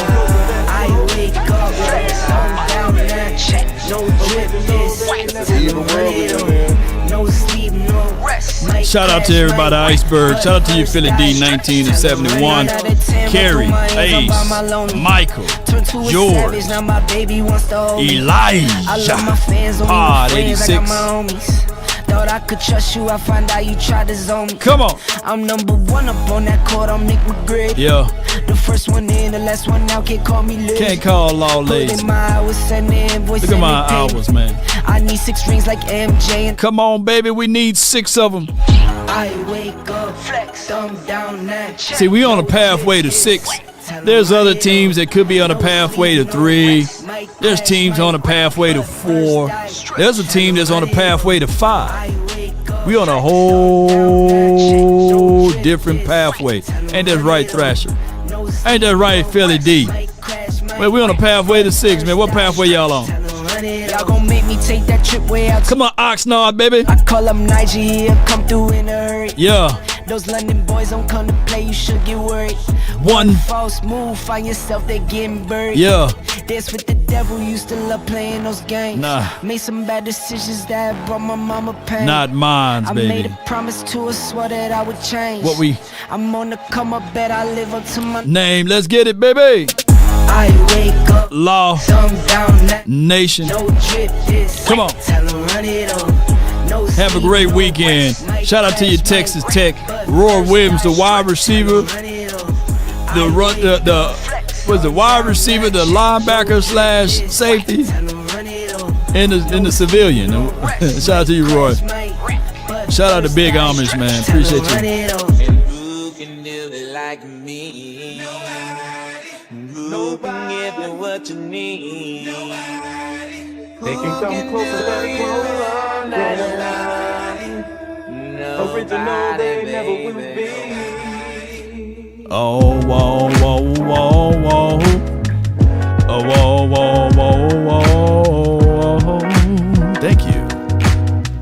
The longest outro in the land. I gotta get out of here. They looking at me like, if you don't get out of here, that's my dark horse, man. Mirrors live foul. Get on with that. Yep. Take a drag of my cigarette. Breathe me out. And breathe you in.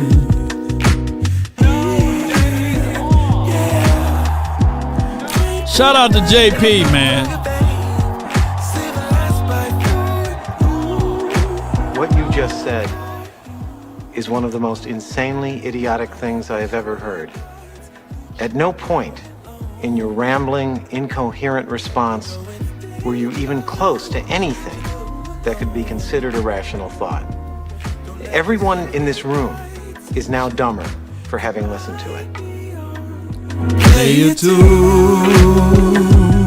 I follow. Wherever you go, Whatever you do. and remember, the sounds of soft souls hits